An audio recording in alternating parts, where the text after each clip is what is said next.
ਹਰ ਗੋਬਿੰਦ ਸ਼ੁਭ ਸੁਮਤ ਪ੍ਰਕਾਸ਼ਕ।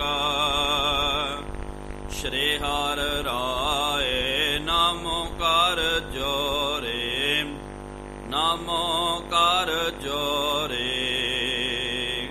ਗੁਰ ਹਰਿ ਕ੍ਰਿਸ਼ਨ ਮਨਾਏ ਬਹੋਰੇ, ਤੇਗ ਬਹਾਦਰ ਪਰਮ ਕਿਰਪਾਲਾ, ਪਰਮ ਕਿਰਪਾਲਾ। ਸ਼੍ਰੀ ਗੁਰ ਗੋਬਿੰਦ ਸਿੰਘ ਆਲਾ, ਤਾਰੋਂ ਤਾਰਾ ਪਰ ਪੁਨ ਪੁਨ ਸੀਸਾ, ਪੁਨ ਪੁਨ ਸੀਸਾ। ਵੰਦੋਂ ਬਾਰ ਬਾਰ ਜਗਦੀਸ਼ਾ, ਜਿਸ ਮਹਿ ਅੰਮ੍ਰਿਤ ਗਿਆਨ ਹੈ, ਮਾਣਿਕ ਭਗਤ ਵੈਰਾਗਾ। ਸ਼੍ਰੀ ਗੁਰੂ ਗ੍ਰੰਥ ਸਾਹਿਬ ਉਦਧ, ਬੰਦੋਂ ਕਰ ਅਨੁਰਾਗ। ਏਕੰਕਾਰ ਸਤਿਗੁਰੂ ਤਹਿ ਪ੍ਰਸਾਦ ਸੱਚ ਹੋਏ। ਵਾਹਿਗੁਰੂ ਜੀ ਕੀ ਫਤਿਹ। ਵਿਘਨ ਵਿਨਾਸ਼ਨ ਸੋਏ। ਵਾਹਿਗੁਰੂ ਜੀ ਕੀ ਫਤਿਹ। ਵਿਘਨ ਵਿਨਾਸ਼ਨ ਸੋਏ। ਸਤਿਨਾਮ ਸ਼੍ਰੀ ਵਾਹਿਗੁਰੂ ਸਾਹਿਬ ਜੀ। ਚੌਪਈ। ਸ੍ਰੀ ਚੰਦ ਜੀ ਤਬਹਿ ਬੁਲਾਇਓ,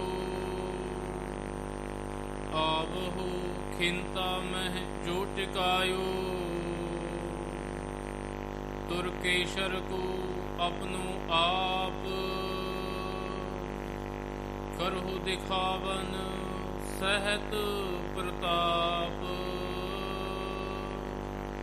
ਸ੍ਰੀ ਚੰਦ ਜੀ ਤਬਹਿ ਬੁਲਾਇਓ, ਆਵਹੁ ਖਿੰਤਾ ਮਹਿ ਜੋ ਟਿਕਾਇਓ। ਵਾਹਿਗੁਰੂ ਜੀ ਕਾ ਖਾਲਸਾ, ਵਾਹਿਗੁਰੂ ਜੀ ਕੀ ਫਤਿਹ। ਪਤਿਤ ਪਾਵਨ ਭਗਤ ਵਛਲ ਕਿਰਪਾ ਨਿਧਾਨ, ਜੁਗਹੁ ਜੁਗ ਅਟਲ। ਚਬਰ ਸ਼ਤਰ ਤਖਤ ਦੇ ਮਾਲਿਕ, ਪਵਿੱਤਰ ਹਾਜ਼ੂਰੀ ਅੰਦਰ। ਸਾਹਿਬਾਂ ਦੇ ਪਾਵਨ ਅਸਥਾਨ ਤਖਤ ਸੱਚਖੰਡ ਸ਼੍ਰੀ ਹਜ਼ੂਰ ਸ਼੍ਰੀ ਅਬਚਲ ਨਗਰ ਸਾਹਿਬ ਜੀ ਵਿਖੇ ਜੁੜ ਬੈਠੀ ਗੁਰੂ ਪਿਆਰੀ, ਗੁਰੂ ਸਵਾਰੀ ਸਾਧ ਸੰਗਤ ਜੀਓ। ਤਖਤ ਸਾਹਿਬ ਜੀ ਦੀ ਨਿਤ ਮਰਿਆਦਾ ਨਿਤਨੇਮ ਅਨੁਸਾਰ ਸ਼ਾਮਾਂ ਦੇ ਦੀਵਾਨ ਸਜ ਰਹੇ ਹਨ। ਸਜੇ ਹੋਏ ਪਾਵਨ ਦੀਵਾਨਾਂ ਦੇ ਵਿੱਚ ਗੁਰ ਇਤਿਹਾਸ ਦੀਆਂ ਕਥਾ ਵਿਚਾਰਾਂ ਸਰਵਣ ਕਰਨ ਦੇ ਲਈ ਆਪ ਸੰਗਤਾਂ ਹਾਜ਼ਰੀਆਂ ਭਰ ਰਹੇ ਹੋ। ਵਡ ਭਾਗੇ ਹੋ ਆਪ ਜਿਨ੍ਹਾਂ ਨੂੰ ਸਤਿਗੁਰੂ ਸੱਚੇ ਪਾਤਸ਼ਾਹ ਜੀ ਮਹਾਰਾਜ ਜੀਆਂ ਦੀ ਪਾਵਨ ਸਤ ਸੰਗਤ ਕਰਨ ਦਾ ਸੁਭਾਗ ਅਵਸਰ ਪ੍ਰਾਪਤ ਹੋ ਰਿਹਾ ਹੈ। ਆਪ ਜੀਆਂ ਨੇ ਪਿਛਲੇ ਦੀਵਾਨਾਂ ਦੇ ਵਿੱਚ ਗੁਰੂ ਮਹਾਰਾਜ ਜੀ ਦਾ, ਗੁਰੂ ਸਾਹਿਬਾਨਾਂ ਦਾ ਇਤਿਹਾਸ ਸਰਵਣ ਕਰਨਾ ਕੀਤਾ ਸੀ। ਕਵੀ ਰਾਜ ਕਵੀ ਭਾਈ ਸੰਤੋਖ ਸਿੰਘ ਸਾਹਿਬ ਜੀਆਂ ਨੇ ਬਚਨ ਕਰਨਾ ਕੀਤਾ। ਜਿਸ ਤਰ੍ਹਾਂ ਉਹਨਾਂ ਨੇ ਕਿਹਾ ਕਿ ਇਹ ਇਤਿਹਾਸਕ ਗ੍ਰੰਥ ਸਰੋਤ ਜਿਹੜੇ ਭਾਈ ਰਾਮ ਕੁਵੇਰ ਜੀ, ਉਹਨਾਂ ਨੇ ਇਹ ਕਥਾ ਦਾ ਉਚਾਰਨ ਕਰਨਾ ਕੀਤਾ। ਸਾਨੂੰ ਆਪ ਜੀ ਸਰਵਣ ਕਰਾਉਣਾ ਕਰੋ। ਤਾਂ ਬਾਬਾ ਰਾਮ ਕੁਵੇਰ ਜੀ ਨੇ ਸਤਿਗੁਰੂ ਮਹਾਰਾਜ ਜੀ ਦਾ ਇਤਿਹਾਸ ਜਿਹੜਾ ਆਰੰਭ ਕਰਨਾ ਕੀਤਾ। ਗੁਰੂ ਨਾਨਕ ਦੇਵ ਜੀ ਮਹਾਰਾਜ ਜੀ ਦੀ ਤਾਂ ਕਥਾ ਪਿਆਰਿਓ ਆਪ ਜੀ ਗੁਰੂ ਨਾਨਕ ਪ੍ਰਕਾਸ਼ ਦੇ ਵਿੱਚ ਪਿਛਲੇ ਦੀਵਾਨਾਂ ਦੇ ਵਿੱਚ ਆਪ ਜੀਆਂ ਨੇ ਸਰਵਣ ਕਰਨਾ ਕੀਤਾ।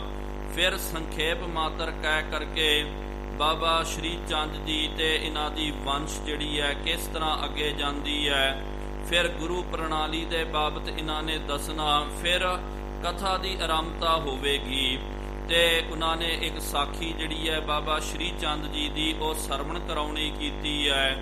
ਕਿਆ ਭਿੱਜੇ ਹੋਏ ਰਹਿੰਦੇ, ਬਹੁਤ ਲੰਬੀ ਪਿਆਰਿਓ ਜਿਨ੍ਹਾਂ ਦੀ ਆਰਬਲਾ ਸੀ, ਤਕਰੀਬਨ 125 ਸਾਲ ਦੇ ਕਰੀਬ ਜਿਨ੍ਹਾਂ ਦੇ ਸਰੀਰ ਦੀ ਆਰਬਲਾ ਵੱਜਦੀ ਸੀ।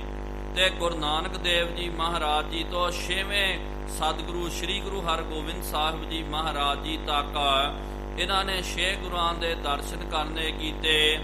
ਬਹੁਤ ਜ਼ਿਆਦਾ ਪਿਆਰਿਓ ਸਿੱਖੀ ਦਾ ਬਾਬਾ ਜੀ ਨੇ ਪ੍ਰਚਾਰ ਕਰਨਾ ਕੀਤਾ। ਬਹੁਤ ਇਹਨਾਂ ਦੇ ਕੋਲ ਰਿੱਧੀਆਂ ਸਿੱਧੀਆਂ ਦੇ ਮਾਲਕ ਸਨ। ਆਪਣੇ ਆਨੰਦ ਦੇ ਵਿੱਚ ਸਦਾ ਇਹ ਰਿਹਾ ਕਰਦੇ। ਜਦੋਂ ਇਹਨਾਂ ਦੀ ਚਰਚਾ ਜਹਾਂਗੀਰ ਬਾਦਸ਼ਾਹ ਨੂੰ ਪਤਾ ਚੱਲਿਆ ਕਿ ਇਹ ਕਾਮਲ ਫਕੀਰ ਹਨ, ਉਸ ਵੇਲੇ ਜਹਾਂਗੀਰ ਨੇ ਬੜਾ ਕਿਹਾ, ਬੰਦਿਆਂ ਨੂੰ ਭੇਜਿਆ ਕਿ ਜਾਓ ਭਾਈ ਬਾਬਾ ਸ਼੍ਰੀ ਚੰਦ ਜੀ ਨੂੰ ਮੇਰੇ ਕੋਲ ਲੈ ਕੇ ਆਓ, ਮੈਂ ਉਹਨਾਂ ਦੇ ਦਰਸ਼ਨ ਕਰਨਾ ਚਾਹੁੰਦਾ, ਉਹਨਾਂ ਦੀ ਕੋਈ ਕਰਾਮਾਤ ਵੇਖਣਾ ਚਾਹੁੰਦਾ ਹਾਂ। ਕਿਉਂਕਿ ਇਹ ਬਾਦਸ਼ਾਹ ਲੋਕ, ਇਹ ਮੁਗਲ ਜਿਹੜੇ ਹਨ, ਕਰਾਮਾਤ ਜਾਦੂ ਟੂਣੇ ਵੇਖਣ ਦੇ ਬੜੇ ਇਹ ਆਦੀ ਸਨ। ਇਹਨਾਂ ਨੂੰ ਇਹੀ ਲੱਗਦਾ ਸੀ। ਇੱਕ ਦਿਨ ਪਿਆਰਿਓ ਇਹੋ ਜਿਹਾ ਸਬੱਬ ਬਣਿਆ, ਜਹਾਂਗੀਰ ਜਿਹੜਾ ਵਕਤੀ ਬਾਦਸ਼ਾਹ ਉਹ ਲਾਹੌਰ ਦੇ ਵਿੱਚ ਆਇਆ ਹੋਇਆ ਸੀ ਤੇ ਕਿਸੇ ਕਾਰਨ ਕਰਕੇ ਬਾਬਾ ਸ਼੍ਰੀ ਚੰਦ ਜੀ ਉਹਨਾਂ ਦਾ ਸੇਵਕ ਜਿਹੜਾ ਗੋਦੜੀਆ ਜਿਹਦਾ ਨਾਮ ਹੈ, ਉਹਦੇ ਮੋਢਿਆਂ ਦੇ ਉੱਤੇ ਚੜ੍ਹ ਕਰਕੇ ਇਹ ਉੱਥੇ ਲਾਹੌਰ ਦੇ ਵਿੱਚ ਜਦੋਂ ਪਹੁੰਚੇ ਹਨ, ਜਹਾਂਗੀਰ ਨੂੰ ਜਦੋਂ ਇਸ ਗੱਲ ਦਾ ਪਤਾ ਚੱਲਿਆ, ਆਪ ਆਪਣੇ ਅਹਿਲਕਾਰਾਂ ਨੂੰ ਭੇਜ ਕਰਕੇ, ਬੰਦਿਆਂ ਨੂੰ ਭੇਜ ਕਰਕੇ ਬਾਬਾ ਜੀ ਨੂੰ ਸਤਿਕਾਰ ਦੇ ਨਾਲ ਬੁਲਾਉਣਾ ਕੀਤਾ।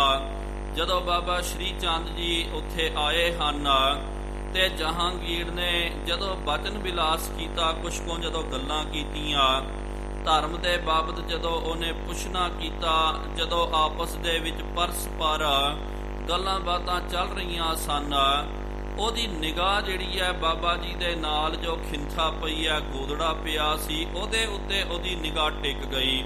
ਉਹ ਖਿੰਥਾ ਕਈ ਵਾਰੀ ਖੜ ਜਾਂਦੀ, ਕਈ ਵਾਰੀ ਲੰਬੀ ਪੈ ਜਾਂਦੀ ਹੈ ਤੇ ਕਈ ਵਾਰੀ ਉਹ ਹੱਸਦੀ ਹੈ। ਕਿਸ ਤਰ੍ਹਾਂ ਆਪਾਂ ਜੰਭਾਈ ਲੈਂਦੇ ਆ, ਅੰਗ ਮਰੋੜੀ ਲੈਂਦੇ ਆ, ਇਸ ਤਰ੍ਹਾਂ ਉਹ ਖਿੰਥਾ ਦਾ ਭਾਵ ਕਿ ਉਹ ਚਾਦਰਾ ਜਿਹੜਾ ਉੱਤੋਂ ਲੈਂਦੇ ਸਨ, ਉਹਦਾ ਆਕਾਰ ਬਣ ਰਿਹਾ ਸੀ।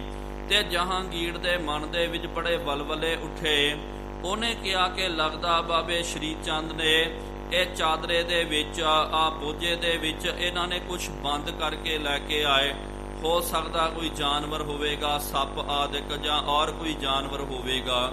ਉਹਨੇ ਬਾਰ-ਬਾਰ ਬੇਨਤੀ ਕੀਤੀ ਕਿ ਬਾਬਾ ਜੀ ਇਹਦੇ ਅੰਦਰ ਕੀ ਹੈ, ਮੈਨੂੰ ਦਿਖਾਓ, ਮੈਂ ਵੇਖਣਾ ਚਾਹੁੰਦਾ ਹਾਂ।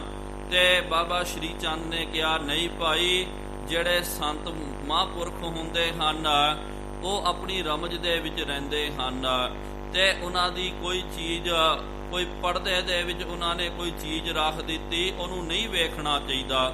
ਜੋ ਦਿਖਾਉਣ ਵਾਲੀ ਚੀਜ਼ ਉਹ ਆਪ ਦਿਖਾ ਦੇਣਗੇ, ਜਿਹਦੇ ਉੱਤੇ ਉਹਨਾਂ ਨੇ ਆਪ ਪਰਦਾ ਪਾ ਦਿੱਤਾ, ਉਹਨੂੰ ਦੇਖਣਾ ਭਾਈ ਠੀਕ ਨਹੀਂ ਹੁੰਦਾ, ਤੁਹਾਡੇ ਵਾਸਤੇ, ਸਾਰਿਆਂ ਦੇ ਵਾਸਤੇ ਉਹ ਚੰਗਾ ਨਹੀਂ ਹੁੰਦਾ। ਆ ਪਰਦੇ ਵਿੱਚ ਪਈ ਹੋਈ ਚੀਜ਼ ਨੂੰ ਪਰਦੇ ਵਿੱਚ ਹੀ ਰਹਿਣ ਦੇ, ਤੈਨੂੰ ਕੀ ਲੈਣਾ ਦੇਣਾ।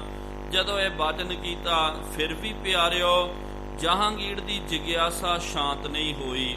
ਉਹਨੇ ਬਾਰ-ਬਾਰ ਇੱਕੋ ਹੀ ਰੱਟ ਲਾਉਣਾ ਕੀਤਾ, ਕਿਹਾ ਨਹੀਂ ਬਾਬਾ ਜੀ, ਇੱਕ ਵਾਰੀ ਤਾਂ ਆਪ ਜੀ ਉਹ ਦਿਖਾਓ, ਉਹਦੇ ਵਿੱਚ ਆਪ ਜੀ ਨੇ ਕੀ ਧਰਨਾ ਕੀਤਾ। ਇੱਥੋਂ ਤੱਕ ਪਿਆਰਿਓ ਆਪ ਜੀਆਂ ਨੇ ਥਾ ਉਹਨੂੰ ਆਪਾਂ ਸਰਵਣ ਕਰਨਾ ਕਰੀਏ, ਕੋਈ ਵੀ ਰਸਨਾ ਵਾਂਝੀ ਨਾ ਰਵੇ। ਸਤਿਗੁਰੂ ਮਹਾਰਾਜ ਜੀ ਦੇ ਦਰ ਤੇ ਆਪਣੀ ਹਾਜ਼ਰੀ ਨੂੰ ਦਰਜ ਕਰਵਾਉਂਦਿਆਂ ਹੋਇਆ ਪ੍ਰੇਮ ਤੇ ਸਤਿਕਾਰ ਸਹਿਤ ਉਚਾਰਨ ਕਰਨਾ ਕਰੋ ਜੀ। ਸਤਿਨਾਮ ਸ਼੍ਰੀ ਵਾਹਿਗੁਰੂ ਜੀ। ਫਿਰ ਇੱਕ ਵਾਰੀ ਉਚਾਰਨ ਕਰੋ ਜੀ, ਸਤਿਨਾਮ ਸ਼੍ਰੀ ਵਾਹਿਗੁਰੂ ਜੀ।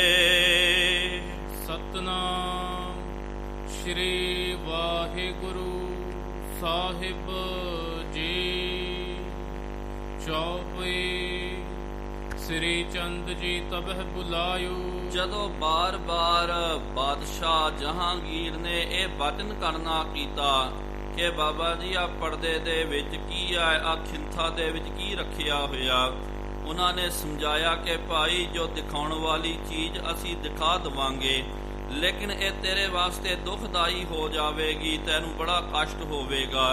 ਉਹ ਆਖੇ ਨਹੀਂ ਲੱਗਿਆ। ਫਿਰ ਉਹਨੇ ਜਦੋਂ ਪੁੱਛਿਆ ਕਿ ਭਾਈ ਇੱਕ ਵਾਰੀ ਤਾਂ ਦਿਖਾਓ ਇਹਦੇ ਅੰਦਰ ਕੀ ਰੱਖਿਆ ਹੋਇਆ ਹੈ, ਤਾਂ ਫਿਰ ਬਾਬਾ ਸ਼੍ਰੀ ਚੰਦ ਜੀ ਨੇ ਉਹਨੂੰ ਲਾਗੇ ਬੁਲਾਇਆ ਆਵਹੁ ਖਿੰਤਾ ਮਹਿ ਜੋ ਟਿਕਾਇਓ। ਤੇ ਕਹਿੰਦੇ ਕਿ ਹੈ ਗੋਦੜੀ ਤੇਰੇ ਅੰਦਰ ਜਿਹੜਾ ਹੈ ਜੋ ਟਿਕਾਇਆ ਹੋਇਆ ਹੈ ਨਾ, ਤੁਰਕੇਸ਼ਰ ਕੋ ਆਪਣੋ ਆਪ। ਤੂੰ ਕੀ ਕਰਨਾ ਕਰ, ਆਪਣਾ ਰੂਪ ਜਿਹੜਾ ਨਾ ਆ ਤੁਰਕੇਸ਼ਰ ਜਿਹੜਾ ਹੈ ਜਹਾਂਗੀਰ ਨੂੰ ਆਪਣਾ ਰੂਪ। ਇਹੋ ਜੀਆਂ ਇਹ ਬਿਮਾਰੀਆਂ ਹੁੰਦੀਆਂ ਕਿ ਜਦੋਂ ਬੰਦੇ ਨੂੰ ਇਸ ਤਰ੍ਹਾਂ ਦੀ ਬੁਖਾਰ ਆਦਿਕ ਚੜ ਜਾਂਦੀ ਹੈ ਤੇ ਇਹਦੇ ਨਾਲ ਬੰਦਾ ਜਿਹੜਾ ਹੈ ਕਈ ਵਾਰੀ ਮਰ ਜਾਂਦਾ, ਕਿਉਂਕਿ ਜਦੋਂ ਵੀ ਪਿਆਰਿਓ ਸਰੀਰ ਦੇ ਵਿੱਚ ਕੋਈ ਹਲਚਲ ਹੁੰਦੀ ਹੈ, ਸਰੀਰ ਜਦੋਂ ਠੀਕ ਨਹੀਂ ਹੁੰਦਾ, ਕਿਸੇ ਨਾ ਕਿਸੇ ਤਰ੍ਹਾਂ ਦਾ ਤਾਪ ਆ ਕਰਕੇ ਸਾਨੂੰ ਲੱਗ ਜਾਂਦਾ। ਸਾਨੂੰ ਕੀ ਲੱਗਦਾ ਕਿ ਭਾਈ ਆਪਾਂ ਕਹਿ ਦਿੰਦੇ ਆ ਨਾ, ਨਹੀਂ ਜੀ ਮੈਨੂੰ ਬੁਖਾਰ ਆਇਆ ਹੈ, ਬੁਖਾਰ। ਲੇਕਿਨ ਪਿਆਰਿਓ ਮੈਡੀਕਲ ਸਾਇੰਸ ਵਾਲੇ ਦੱਸਦੇ ਹਨ, ਡਾਕਟਰ ਦੱਸਦੇ, ਆਪਾਂ ਤਾਂ ਕਹਿੰਦੇ ਕਿ ਭਾਈ ਬੁਖਾਰ ਆ ਗਿਆ, ਲੇਕਿਨ ਬੁਖਾਰ ਵੀ ਪਿਆਰਿਓ ਇੱਕ ਪ੍ਰਕਾਰ ਦਾ ਨਹੀਂ ਹੁੰਦਾ, ਕਈ ਤਰ੍ਹਾਂ ਦਾ ਬੁਖਾਰ ਹੁੰਦਾ ਹੈ, ਕਈ ਤਰ੍ਹਾਂ ਦਾ ਬੁਖਾਰ ਸਰੀਰ ਦੇ ਵਿੱਚ। ਕਈ ਤਾਂ ਪਿਆਰਿਓ ਠੰਡ ਬੁਖਾਰ ਆਉਂਦੀ ਹੈ, ਉਸ ਵੇਲੇ ਸਰੀਰ ਤਾਂ ਠੰਡਾ ਰਹਿੰਦਾ ਲੇਕਿਨ ਬੁਖਾਰ ਅੰਦਰ ਖਾਤੇ ਹੁੰਦੀ ਹੈ। ਇੱਕ ਬੋਲਦੇ ਆ ਆਪਾਂ ਹੱਡ ਬੁਖਾਰ, ਹੱਡੀਆਂ ਦੇ ਵਿੱਚ ਕਮਜ਼ੋਰੀ ਆ ਜਾਂਦੀ ਹੈ, ਉਤੋਂ ਤਾਂ ਬੰਦੇ ਨੂੰ ਕੁਛ ਨਹੀਂ ਲੱਗਦਾ, ਨਾ ਸਰੀਰ ਠੰਡਾ ਨਾ ਗਰਮ, ਲੇਕਿਨ ਅੰਦਰ ਕਰਕੇ ਬਹੁਤ ਜ਼ਿਆਦਾ ਬੰਦਾ ਕਮਜ਼ੋਰ ਹੋ ਜਾਂਦਾ ਹੈ। ਵੀ ਪਿਆਰਿਓ ਉਹ ਵੀ ਤਾਂ ਇੱਕ ਤਰ੍ਹਾਂ ਦੀ ਬੁਖਾਰ ਹੀ ਹੈ। ਕਈ ਤਰ੍ਹਾਂ ਦੇ ਤਾਪ ਹੁੰਦੇ ਹਨ ਤੇ ਅੱਜ ਜਿਹੜਾ ਇਹ ਵਾਇਰਸ ਵੀ ਚੱਲ ਰਿਹਾ ਨਾ, ਕਰੋਨਾ ਵਾਇਰਸ, ਸਭ ਤੋਂ ਪਹਿਲੇ ਅੱਜ ਤੁਸੀਂ ਜਾਓ ਡਾਕਟਰਾਂ ਦੇ ਕੋਲ, ਦਵਾਖਾਨਿਆਂ ਦੇ ਵਿੱਚ, ਇਹਦੀ ਇਹ ਵੀ ਪਿਆਰਿਓ ਨਿਸ਼ਾਨੀ ਹੈ, ਇੱਕ ਲੱਛਣ ਹੈ। ਜਦੋਂ ਕੋਈ ਤੁਸੀਂ ਜਾਓ ਕਿੱਥੇ ਹੁਣ ਦਵਾਖਾਨਿਆਂ ਦੇ ਵਿੱਚ, ਪਹਿਲੇ ਅੱਜ ਤੋਂ 1-2 ਮਹੀਨੇ ਪਹਿਲੇ ਤਾਂ ਨਹੀਂ ਹੁੰਦਾ ਸੀ, ਲੇਕਿਨ ਹੁਣ ਡਾਕਟਰਾਂ ਨੇ ਉਹ ਕੰਪਲਸਰੀ ਕਰ ਦਿੱਤਾ। ਜੋ ਵੀ ਮਰੀਜ਼ ਜਾਂਦਾ ਨਾ ਦਵਾਖਾਨੇ ਦੇ ਵਿੱਚ, ਉਹਦਾ ਟੈਂਪਰੇਚਰ ਵੇਖਦੇ ਹਨ।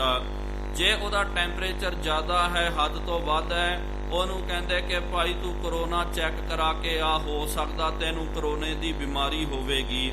ਕਹਿਣ ਦਾ ਮਤਲਬ ਕਿ ਹੈ ਤਾਂ ਪਿਆਰਿਓ ਬੁਖਾਰ ਹੈ, ਲੇਕਿਨ ਬੁਖਾਰ ਵੀ ਕਈ ਤਰ੍ਹਾਂ ਦਾ ਹੁੰਦਾ, ਕਈ ਤਰ੍ਹਾਂ ਦਾ ਇਹਨੂੰ ਤਾਪ ਬੋਲਦੇ ਹਨ। ਤੇ ਉਹਨਾਂ ਨੇ ਉਹ ਗੋਦੜੇ ਦੇ ਵਿੱਚ ਇੱਕ ਤਰ੍ਹਾਂ ਦਾ ਤਾਪ ਜਿਹੜਾ ਸੀ ਉਹਨਾਂ ਨੇ ਇਹ ਕਰਕੇ ਰੱਖਿਆ ਸੀ।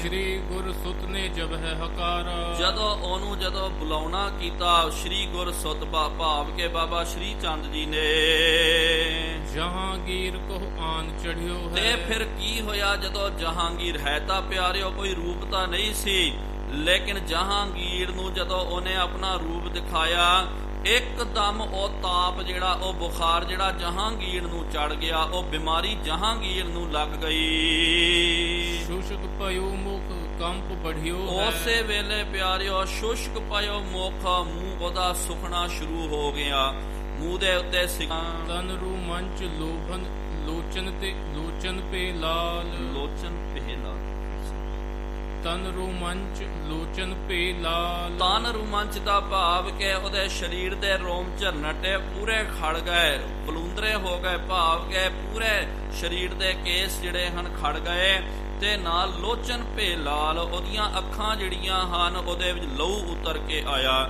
ਇੱਕਦਮ ਅੱਖਾਂ ਲਾਲੋ ਲਾਲ ਹੋ ਗਈਆਂ। ਤਪਤਿਓ ਪੀਰਾ ਬੜੀ ਵਿਸਾਲ। ਇੱਕਦਮ ਪਿਆਰਿਓ ਸਰੀਰ ਜਿਹੜਾ ਬਹੁਤ ਜ਼ਿਆਦਾ ਤਪ ਗਿਆ ਹੈ, ਜਿਸ ਤਰ੍ਹਾਂ ਕਿ ਅੱਗ ਦੇ ਵਾਂਗੂ ਸਰੀਰ ਤਪ ਰਿਹਾ ਇਹਦਾ, ਤੇ ਨਾਲ ਬਹੁਤ ਜ਼ਿਆਦਾ ਪੀੜਾ ਲੱਗ ਰਹੀ ਹੈ। ਹਾਡ ਫੂਰਨੀ ਸਿਰ ਮੈਂ ਬਿਰਥਾ। ਤੇ ਹਾਡ ਫੋੜਨੀ, ਹੱਡ ਭੰਨਵੀ ਬੁਖਾਰ ਇਹਨੂੰ ਚੜ ਗਈ ਹੈ, ਭਾਵ ਕਿ ਇੰਨੀ ਕਮਜ਼ੋਰੀ ਆ ਗਈ, ਤੇ ਜਿਹਨੂੰ ਆਪਾਂ ਬੋਲਦੇ ਨਾ ਜੀ ਹੱਡ ਭੰਨਵੀ ਬੁਖਾਰ ਚੜ ਗਈ ਹੈ, ਹੱਡੀਆਂ ਜਿਹੜੀਆਂ ਕਮਜ਼ੋਰ ਹੋ ਜਾਣੀਆਂ। ਕਈ ਵਾਰੀ ਦਿਮਾਗ ਦੇ ਉੱਤੇ ਪਿਆਰਿਓ ਜਦੋਂ ਬੁਖਾਰ ਚੜ ਜਾਵੇ ਤੇ ਦਿਮਾਗ ਵੀ ਜਿਹੜਾ ਇੱਕਦਮ ਸੁਸਤ ਹੋ ਜਾਂਦਾ, ਬੜਾ ਭਾਰਾ ਹੋ ਜਾਂਦਾ, ਇਹਦੇ ਨਾਲ ਕਈਆਂ ਦੀ ਮੌਤ ਵੀ ਹੋ ਜਾਂਦੀ ਹੈ। ਸਰੀਰ ਦੇ ਵਿੱਚ ਹੱਡੀਆਂ ਕੰਬਣੀਆਂ ਸ਼ੁਰੂ ਹੋ ਗਈਆਂ ਤੇ ਬੁਖਾਰ ਜਿਹੜਾ ਇਹਦਾ ਤਾਪ ਜਿਹੜਾ ਹੈ ਉਹ ਇਹਦੇ ਮਸਤਕ ਤੇ ਚੜ ਗਿਆ। ਭਇਓ ਬਿਹਾਲ ਮ੍ਰਿਤਕ ਭੈ ਜਥਾ, ਬੜਾ ਬੇਹਾਲ ਹੋ ਰਿਹਾ, ਜਿਸ ਤਰ੍ਹਾਂ ਮਰਨ ਲੱਗਿਆ ਬੰਦਾ ਤੜਫਦਾ ਨਾ, ਇਸ ਤਰ੍ਹਾਂ ਇਹ ਤਰਲੋ ਮੱਛੀ ਹੋ ਰਿਹਾ ਹੈ, ਮੱਛੀ ਦੇ ਵਾਂਗੂ ਤੜਫ ਰਿਹਾ ਸੀ। ਹਾਥ ਜੋੜ ਕਹਿ ਮੋਹ ਨ ਦਿਖਾਓ, ਫਿਰ ਹੱਥ ਜੋੜ ਕਰਕੇ ਕਹਿੰਦਾ ਬਾਬਾ ਜੀ ਬਸ ਹੁਣ ਕਿਰਪਾ ਕਰੋ, ਮੈਨੂੰ ਨਾ ਦਿਖਾਉਣਾ ਕਰੋ, ਮੈਂ ਆਪ ਜੀ ਦੇ ਉੱਤੇ ਸ਼ੱਕ ਕਰਨਾ ਕੀਤਾ, ਤੁਹਾਡੀ ਤਾਂ ਕੋਈ ਗਲਤੀ ਨਹੀਂ ਹੈ। ਤੁਸਾਂ ਨੇ ਬੜਾ ਸਮਝਾਇਆ ਕਿ ਨਹੀਂ ਭਾਈ, ਜੋ ਪਰਦੇ ਵਿੱਚ ਹੈ ਤੂੰ ਪਰਦੇ ਵਿੱਚ ਹੀ ਰਹਿਣ ਦੇ, ਇਹ ਤੇਰੇ ਜੋ ਦੇਖਣ ਦੇ ਜੋਗੀ ਗੱਲ ਨਹੀਂ ਹੈ, ਲੇਕਿਨ ਤੂਨੇ ਆਖੇ ਨਹੀਂ ਲੱਗਣਾ ਕੀਤਾ, ਤਾਂ ਕਰਕੇ ਅਸਾਂ ਨੇ ਤੈਨੂੰ ਦਿਖਾਇਆ। ਹੁਣ ਜਹਾਂਗੀਰ ਕਹਿੰਦਾ ਬਸ ਬਾਬਾ ਜੀ ਆਪ ਜੀ ਨੇ ਦਿਖਾ ਦਿੱਤਾ, ਹੁਣ ਕਿਰਪਾ ਕਰੋ ਸ਼ਾਂਤੀ ਵਰਤਾ ਦਿਓ। ਮਹਾ ਦੁਖਦ ਕੋ ਸ਼ੀਘਰ ਹਟਾਓ, ਆ ਮਹਾ ਦੁੱਖ ਮੈਨੂੰ ਜੋ ਲੱਗਿਆ ਨਾ, ਸ਼ੀਘਰਤਾਈ ਦੇ ਨਾਲ, ਕਾੜੀ ਦੇ ਨਾਲ ਇਹਨੂੰ ਹਟਾਉਣਾ ਕਰੋ ਜੀ। ਨਾਹੀਂ ਤਾਂ ਪ੍ਰਾਨ ਹਾਨ ਹੋਏ ਮੇਰੇ, ਨਹੀਂ ਤਾਂ ਇੰਜ ਲੱਗ ਰਿਹਾ ਕਿ ਹੁਣੇ ਮੈਨੇ ਮਰ ਜਾਣਾ ਹੈ, ਖਤਮ ਹੋ ਜਾਣਾ ਹੈ। ਤੁਮ ਸਮਰੱਥ ਸਭ ਰੀਤ ਵਡੇਰੇ, ਤੁਸੀਂ ਹਰ ਤਰ੍ਹਾਂ ਦੇ ਨਾਲ ਸਮਰੱਥ ਹੋ, ਤੁਸੀਂ ਵੱਡੇ ਹੋ। ਬਿਨੈ ਸੁਨਤ ਗੁਰ ਪੁੱਤਰ ਉਚਾਰਾ, ਜਦੋਂ ਜਹਾਂਗੀਰ ਨੇ ਬਾਰ-ਬਾਰ ਬੇਨਤੀ ਕਰਨੀ ਕੀਤੀ, ਗੁਰੂ ਪੁੱਤਰ ਭਾਵ ਕੇ ਬਾਬਾ ਸ਼੍ਰੀ ਚੰਦ ਜੀ ਨੇ ਕਿਹਾ, ਹਟ ਪ੍ਰਵੇਸ਼ ਹੋ ਤਿਸ ਖੇੰਤ ਮਝਾਰਾ, ਫਿਰ ਉਹਨੂੰ ਬਚਨ ਕਰਨਾ ਕੀਤਾ ਕਿ ਤਾਪ ਜਿਸ ਤਰ੍ਹਾਂ ਤੂੰ ਨੇ ਬਾਹਰ ਨਿਕਲ ਕੇ ਇਹਨੂੰ ਆਪਣਾ ਰੂਪ ਦਿਖਾਇਆ ਨਾ, ਚੱਲ ਇੱਥੋਂ ਹਟ ਜਾ, ਹਟ ਕਰਕੇ ਫਿਰ ਖਿੰਥਾ ਦੇ ਵਿੱਚ ਆ ਜਾਣਾ ਕਰ। ਇਸ ਤੇ ਉਤਰ ਗਇਓ ਤਤਕਾਲ, ਜਦੋਂ ਇਹ ਬਚਨ ਕਰਨਾ ਕੀਤਾ, ਜਿਹੜਾ ਤਾਪ ਚੜਿਆ ਸੀ ਨਾ ਸ਼੍ਰੀ ਚੰਦ ਨੂੰ, ਉਹ ਤਾਪ ਤੁਰੰਤ ਜਿਹੜਾ ਹੈ ਤਾਪ ਲਾਇਆ ਸਤਿਗੁਰ ਪੂਰੇ, ਤੁਰੰਤ ਪਿਆਰਿਓ ਉਹਦਾ ਤਾਪ ਜਿਹੜਾ ਲੈ ਗਿਆ, ਖਤਮ ਹੋ ਗਿਆ। ਲਗੀ ਹਲਨ ਗੋਦਰੀ ਵਿਸਾਲਾ, ਫਿਰ ਪਿਆਰਿਓ ਉਹ ਗੋਦੜੀ ਦੇ ਵਿੱਚ ਤਾਪ ਜਾ ਕਰਕੇ ਵੜ ਗਿਆ, ਫਿਰ ਤੋਂ ਉਹ ਗੋਦੜਾ ਜਿਹੜਾ ਹੈ ਬੜਾ ਹਲ ਰਿਹਾ ਸੀ, ਕੰਬ ਰਿਹਾ ਸੀ। ਜਹਾਂਗੀਰ ਸੋ ਪੁਨਹ ਸੁਨਾਇਆ, ਫਿਰ ਜਹਾਂਗੀਰ ਦੇ ਤਾਈ ਬਾਬਾ ਜੀ ਨੇ ਬਚਨ ਕਰਨਾ ਕੀਤਾ, ਕਿਹਾ ਇਹ ਜੁਰ ਹਮਰੇ ਤਨ ਹਿਤ ਇਹ ਜੁਰ ਜਿਹੜਾ ਹੈ ਕਿ ਸਾਡੇ ਵਾਸਤੇ ਇਹਨੇ ਇਹ ਸਾਡੇ ਤੇ ਤਾਪ ਦੇ ਜਲਨ ਕਰਕੇ ਅਸੀਂ ਆਪ ਚੱਲ ਕਰਕੇ ਆਏ ਹਾਂ, ਤੇ ਤੇਰੇ ਨਾਲ ਜਿਹੜਾ ਬਚਨ ਕਰਨਾ, ਤੇਰੇ ਨਾਲ ਜਿਹੜਾ ਫਟੇ ਆ ਦੇਖਤਾ ਆਸਾਨ ਦੇ ਵਿੱਚ ਆਪ ਦੇ ਲੈ ਕੇ ਆਏ ਸੀ, ਫਟ ਕੇ ਲੈ ਕੇ ਜਾਣਾ ਹੈ, ਲੇਕਿਨ ਤੂਨੇ ਬਾਰ-ਬਾਰ ਕਿਹਾ ਕਰਕੇ ਇਹਨੇ ਤੇ ਚਿਮੜ ਗਿਆ। ਚੜ੍ਹੇ ਤਾਪ ਕੇ ਸੁਨਬੋ ਕਹਿਬੋ, ਤੇ ਜਦੋਂ ਇਹ ਤਾਪ ਚੜ ਜਾਵੇ ਤੇ ਕਹਿਣਾ ਤੇ ਸੁਣਨਾ ਜੋ ਹੈ, ਭੂਤ ਨਾ ਨੀਕੇ ਤਨ ਕੋ ਦਹਿਬੋ, ਫਿਰ ਇਹਦੇ ਉੱਤੇ ਫਿਰ ਇਹ ਕਹਿਣਾ ਚੰਗੀ ਗੱਲ ਨਹੀਂ ਹੁੰਦੀ ਹੈ, ਕਿਉਂਕਿ ਕਈ ਵਾਰੀ ਇਹਦੇ ਨਾਲ ਬੰਦੇ ਦਾ ਹਾਨ ਵੀ ਹੋ ਜਾਂਦਾ, ਬੰਦਾ ਖਤਮ ਵੀ ਹੋ ਜਾਂਦਾ। ਹਮ ਲੈ ਕੇ ਚੱਲ ਜਾਣਾ, ਤੂੰ ਵੀ ਖੁਸ਼ ਦੇ ਵਿੱਚ ਰਹਿਣਾ ਕਰ। ਇਹ ਕਹਿਣ ਦਾ ਭਾਵ ਕਿ ਦੇਖੋ ਵਕਤ ਦਾ ਬਾਦਸ਼ਾਹ ਹੈ ਜਹਾਂਗੀਰ, ਇਹਨੇ ਇੰਨੇ ਸਤਿਕਾਰ ਦੇ ਨਾਲ ਬਾਬਾ ਸ਼੍ਰੀ ਚੰਦ ਜੀ ਨੂੰ ਬੁਲਾਉਣਾ ਕੀਤਾ, ਤੇ ਚਲੋ ਉਹਦਾ ਮਾਨ ਰੱਖਦਿਆਂ ਹੋਇਆ ਤਾਂ ਆ ਤਾਂ ਗਏ, ਲੇਕਿਨ ਇਹ ਤਾਪ ਦਿਖਾ ਕਰਕੇ ਕਹਿਣ ਲੱਗੇ ਕਿ ਦੇਖ ਭਾਈ, ਇਹਨੂੰ ਤਾਂ ਅਸੀਂ ਲੈ ਕੇ ਜਾਣਾ ਸੀ, ਤੂਨੇ ਜ਼ਬਰਦਸਤੀ ਕੀਤੀ ਹੈ, ਸਾਨੂੰ ਬੁਲਾਉਣਾ ਕੀਤਾ, ਤਾਂ ਕਰਕੇ ਤੇ ਤੂਨੇ ਵੇਖ ਵੀ ਲਿਆ, ਤਾਪ ਤੈਨੂੰ ਚੜ ਗਿਆ, ਇਸ ਕਰਕੇ ਭਾਈ ਸਾਡੇ ਨਾਲ ਹੀ ਬਣਨਾ ਹੈ, ਅਸੀਂ ਇੱਥੋਂ ਜਾਣਾ ਚਾਹੁੰਦੇ ਆ, ਸਾਨੂੰ ਰੁਖਸਤ ਕਰਨਾ ਕਰ। ਕਹਿਣ ਦਾ ਭਾਵ ਕਿ ਦੇਖੋ ਜਿਸ ਤਰ੍ਹਾਂ ਕੋਈ ਛੋਟਾ ਮੋਟਾ ਵੀ ਅਧਿਕਾਰੀ ਜੇ ਕੋਈ ਸਾਡਾ ਪ੍ਰੇਮੀ ਬਣ ਜਾਵੇ, ਕੋਈ ਸ਼ਰਧਾਲੂ ਬਣ ਜਾਵੇ, ਤੇ ਆਪਾਂ ਕਿੰਨਾ ਉਹਦੀ ਵਾਹਵਾਹੀ ਕਰਦੇ ਹਾਂ, ਕਿੰਨਾ ਉਹਦਾ ਇਹ ਕਰਦੇ ਹਾਂ ਕਿ ਆਓ ਜੀ ਬੈਠੋ, ਉਹਨੂੰ ਕਹਿੰਦੇ ਕਿ ਭਾਈ ਸਾਡੀ ਪੂਜਾ ਕਰਨਾ ਕਰ, ਤੇ ਕਈ ਵਾਰੀ ਬੰਦੇ ਇਸ ਤਰ੍ਹਾਂ ਚਿਮੜ ਜਾਂਦੇ ਹਨ, ਖਾਸ ਕਰਕੇ ਜਿਹੜੇ ਮਾਇਆ ਧਾਰੀ ਵੱਡੇ ਹੁੰਦੇ, ਤੇ ਉਹਨਾਂ ਤੋਂ ਮਾਇਆ ਲੈਣ ਵਾਸਤੇ, ਆਪਣੀ ਪੂਜਾ ਕਰਾਉਣ ਵਾਸਤੇ ਬੰਦੇ ਉਹਨੂੰ ਐਨ ਚਿੰਬੜ ਜਾਂਦੇ ਹਨ। ਉਹ ਫਿਰ ਜ਼ਬਰਦਸਤੀ ਕਹਿੰਦਾ ਕਿ ਜਾ ਪਈ ਇੱਥੋਂ ਨਿਕਲ, ਲੇਕਿਨ ਸੱਚਾ ਮਹਾਂਪੁਰਖ ਪਿਆਰਿਓ ਇਸ ਤਰ੍ਹਾਂ ਨਹੀਂ ਹੁੰਦਾ, ਉਹ ਤਾਂ ਆਪਣੀ ਮੌਜ ਦੇ ਵਿੱਚ ਰਹਿੰਦਾ ਹੈ, ਉਹ ਆਪਣੇ ਆਨੰਦ ਦੇ ਵਿੱਚ ਰਹਿੰਦਾ। ਉਹਨੂੰ ਦੇਖੋ ਆਪ ਰਾਜੇ ਨੇ ਆਪ ਸਦਨਾ ਕੀਤਾ, ਕਈ ਵਾਰੀ ਮਿਲਣ ਦਾ ਯਤਨ ਕੀਤਾ, ਲੇਕਿਨ ਬਾਬਾ ਸ਼੍ਰੀ ਚੰਦ ਜੀ ਨਹੀਂ ਮਿਲੇ। ਤੇ ਹੁਣ ਜਦੋਂ ਮਿਲ ਵੀ ਗਏ ਤੇ ਉਹਨੂੰ ਕਿਹਾ ਕਿ ਦੇਖ ਭਾਈ ਸਾਧੂਆਂ ਨੂੰ ਸੰਤਾਂ ਨੂੰ ਮਿਲਣਾ ਬੜਾ ਕਠਿਨ ਹੁੰਦਾ, ਇਸ ਕਰਕੇ ਭਾਈ ਸਾਨੂੰ ਆਪਣੇ ਰਾਹੇ ਜਾਣ ਦੇਣਾ ਕਰ, ਤੂੰ ਆਪਣਾ ਆਨੰਦ ਦੇ ਵਿੱਚ ਇੱਥੇ ਕਿਲੇ ਦੇ ਵਿੱਚ ਰਹਿਣਾ ਕਰ। ਕਹਿਣ ਦਾ ਭਾਵ ਕਿ ਮਹਾਂਪੁਰਖ ਪਿਆਰਿਓ ਸੱਚੇ ਜਿਹੜੇ ਹੁੰਦੇ ਉਹ ਵਿਰਕਤ ਹੁੰਦੇ ਹਨ, ਉਹ ਸਦਾ ਰੱਬ ਦੇ ਰੰਗ ਦੇ ਵਿੱਚ ਰਹਿੰਦੇ ਹਨ। ਉਹ ਕੋਈ ਕਾਨ ਕਨੌਟ ਨਹੀਂ ਰੱਖਦੇ ਕਿ ਭਾਈ ਆ ਵੱਡਾ ਬੰਦਾ ਹੈ।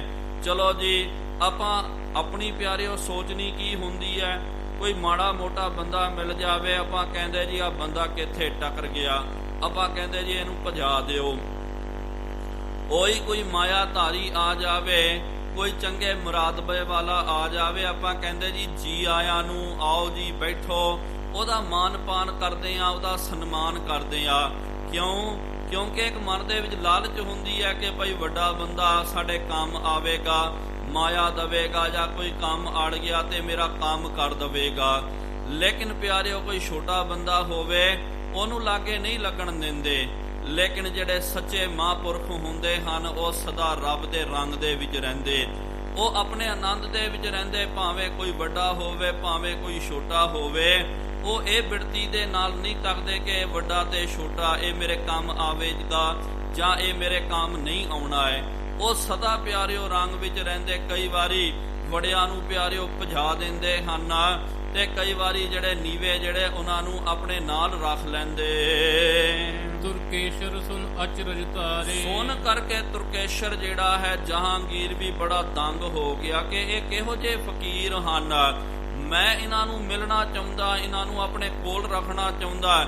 ਇਹ ਕਹਿੰਦੇ ਕਿ ਰਾਜਨ ਤੇਰੇ ਕੋਲ ਨਹੀਂ ਰਹਿਣਾ, ਅਸੀਂ ਸਦਾ ਆਪਣੇ ਰੰਗ ਦੇ ਵਿੱਚ ਹੀ ਮਸਤ ਹਾਂ। ਇਹ ਵੇਖ ਕਰਕੇ ਜਹਾਂਗੀਰ ਵੀ ਬੜਾ ਦੰਗ ਹੋ ਗਿਆ। ਹਿਤ ਰੁਖਸਦ ਬਹੁ ਭੇਟ ਮੰਗਾਈ, ਫਿਰ ਰੁਖਸਤ ਦੇ ਵਾਸਤੇ ਜਦੋਂ ਉਹਨੇ ਬਾਬਾ ਜੀ ਨੂੰ ਵਿਦਾ ਕਰਨਾ ਕੀਤਾ, ਉਹਨੇ ਕਿਹਾ ਸੇਵਾਦਾਰਾਂ ਨੂੰ ਕਿ ਜਾਓ ਭਾਈ ਮਹਾਂਪੁਰਖ ਆਏ, ਇਹਨਾਂ ਨੂੰ ਭੇਟ ਦੇਣੀ ਹੈ। ਬਹੁਤ ਸਾਰੀਆਂ ਭੇਟਾਵਾਂ ਉਹਨੇ ਮੰਗਾਉਣੀਆਂ ਕੀਤੀਆਂ। ਗੁਰ ਸੁਤ ਲਈ ਨਾ ਤਜ ਤਿਸ ਥਾਈ, ਫਿਰ ਕੀ ਕਰਨਾ ਕੀਤਾ, ਬਹੁਤ ਜ਼ਿਆਦੀ ਮਾਇਆ, ਸੋਨੇ ਗਹਿਣੇ, ਅਸ਼ਰਫੀਆਂ ਆਦਿਕ, ਹੀਰੇ ਜ਼ਵਾਰਾਦਿਕ ਆਦਿਕ ਇਹਨੇ ਭੇਟ ਕਰਨੇ ਕੀਤੇ ਕਿ ਬਾਬਾ ਜੀ ਆ ਦਰਸ਼ਨੀ ਭੇਟਾ ਹੈ। ਤੇ ਬਾਬਾ ਸ਼੍ਰੀ ਚੰਦ ਨੇ ਕਿਹਾ ਕਿ ਭਾਈ ਮੈਨੂੰ ਇਹਦੀ ਕੋਈ ਲੋੜ ਨਹੀਂ ਹੈ, ਮੈਨੂੰ ਇਹਦਾ ਕੀ ਕੰਮ ਹੈ ਭਾਈ, ਤੂੰ ਆਪਣੀ ਮਾਇਆ ਆਪਣਾ ਧਨ ਦੌਲਤ ਜਿਹੜਾ ਆਪਣੇ ਕੋਲ ਰੱਖਣਾ ਕਰ। ਇੰਨਾ ਸਭ ਕੁਝ ਦਿੱਤਾ ਲੇਕਿਨ ਬਾਬਾ ਸ਼੍ਰੀ ਚੰਦ ਜੀ ਨੇ ਉਹਨੂੰ ਹੱਥ ਵੀ ਨਹੀਂ ਲਾਇਆ, ਬਿਲਕੁਲ ਨਹੀਂ ਲੈਣਾ ਕੀਤਾ। ਖਿੰਤਾ ਸੇਵਕ ਪਰ ਚੜ੍ਹੇ, ਫਿਰ ਪਿਆਰਿਓ ਉਹ ਖਿੰਥਾ ਤੁਰਕੇਸ਼ਰ ਕੇ ਸੰਨ ਸੇ ਕਢੇ, ਤੇ ਤੁਰਕੇਸ਼ਰ ਜਿਹੜਾ ਨਾ ਭਾਵ ਕਿ ਜਹਾਂਗੀਰ ਨੇ ਜੋ ਸ਼ੰਸ਼ਾ ਕਰਨਾ ਕੀਤਾ ਉਹਦਾ ਸੰਕੇ ਦੀ ਨਿਵਰਤੀ ਕੀਤੀ ਹੈ। ਜਾਏ ਆਪਨੇ ਥਾਨ ਬਿਰਾਜ, ਫਿਰ ਜਾ ਕਰਕੇ ਆਪਣੇ ਨਿੱਜੀ ਅਸਥਾਨ ਤੇ ਜਾ ਕਰਕੇ ਬਾਬਾ ਸ਼੍ਰੀ ਚੰਦ ਜੀ ਵਿਰਾਜਮਾਨ ਹੋ ਗਏ। ਸ਼੍ਰੀ ਚੰਦ ਰਸ ਜੋਗ ਜੋ ਪਾਗੇ, ਬਾਬਾ ਸ਼੍ਰੀ ਚੰਦ ਜੀ ਜੋ ਜੋਗ ਦੇ ਰਸ ਦੇ ਵਿੱਚ ਭਿੱਜੇ ਹੋਏ ਹਨ।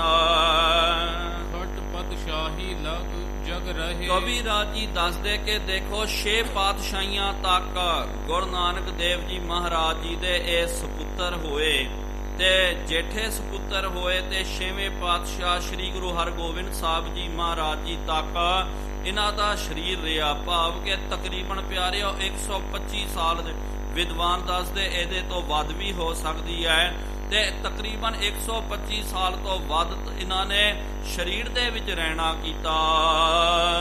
ਅਧਿਕ ਆਰਬਲ ਤਨ ਕੀ ਲਹੇ, ਜਿਨ੍ਹਾਂ ਦੀ ਤਨ ਦੀ ਆਰਬਲਾ ਬਹੁਤ ਲੰਬੇ ਰਹੀ ਸੀ, ਇੰਨੀ ਲੰਬੀ ਆਰਬਲਾ ਨੂੰ ਇਹਨਾਂ ਨੇ ਬਾਬਾ ਸ਼੍ਰੀ ਚੰਦ ਜੀ ਨੇ ਭੋਗਨਾ ਕੀਤਾ ਹੈ। ਸ਼੍ਰੀ ਗੁਰੂ ਹਰਗੋਬਿੰਦ ਕੇ ਨੰਦ, ਸ਼੍ਰੀ ਗੁਰੂ ਹਰਗੋਬਿੰਦ ਸਾਹਿਬ ਜੀ ਮਹਾਰਾਜ ਉਹਨਾਂ ਦੇ ਜੇਠੇ ਸੁਪੁੱਤਰ ਜਿਹੜੇ ਹੋਏ ਹਨ।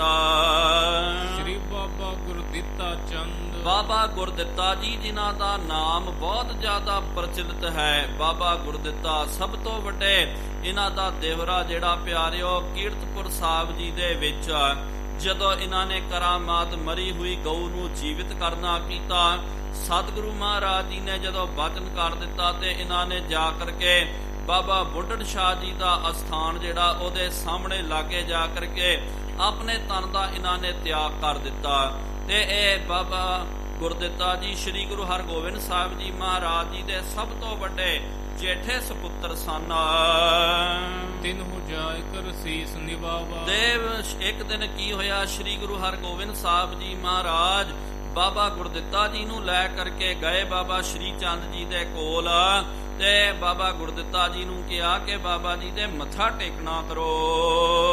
ਬਿਨੈ ਠਾਨ ਬਹੁ ਭਾਉ ਵਧਾਵਾ। ਬੇਨਤੀ ਕਰਕੇ ਬਹੁਤ ਜ਼ਿਆਦਾ ਪ੍ਰੇਮ ਭਾਵਨਾ ਜਿਹੜੀ ਹੈ ਉਹਨੂੰ ਵਧਾਉਣਾ ਕੀਤਾ ਹੈ। ਕੁਲ ਹੈ ਉਤਾਰ ਤਬ ਹੈ ਨਿਜ ਸਿਰ ਤੇ ਉਸ ਵੇਲੇ ਇਤਿਹਾਸ ਦੇ ਵਿੱਚ ਪਿਆਰਿਓ ਇਹ ਬਚਨ ਆਉਂਦਾ, ਤੇ ਬਾਬਾ ਸ਼੍ਰੀ ਚੰਦ ਜੀ ਨੇ ਬਚਨ ਕੀਤਾ ਕਿ ਸਤਿਗੁਰੂ ਮਹਾਰਾਜ ਆਏ ਹੋ, ਕੀ ਭੇਟਾ ਲੈ ਕੇ ਆਏ?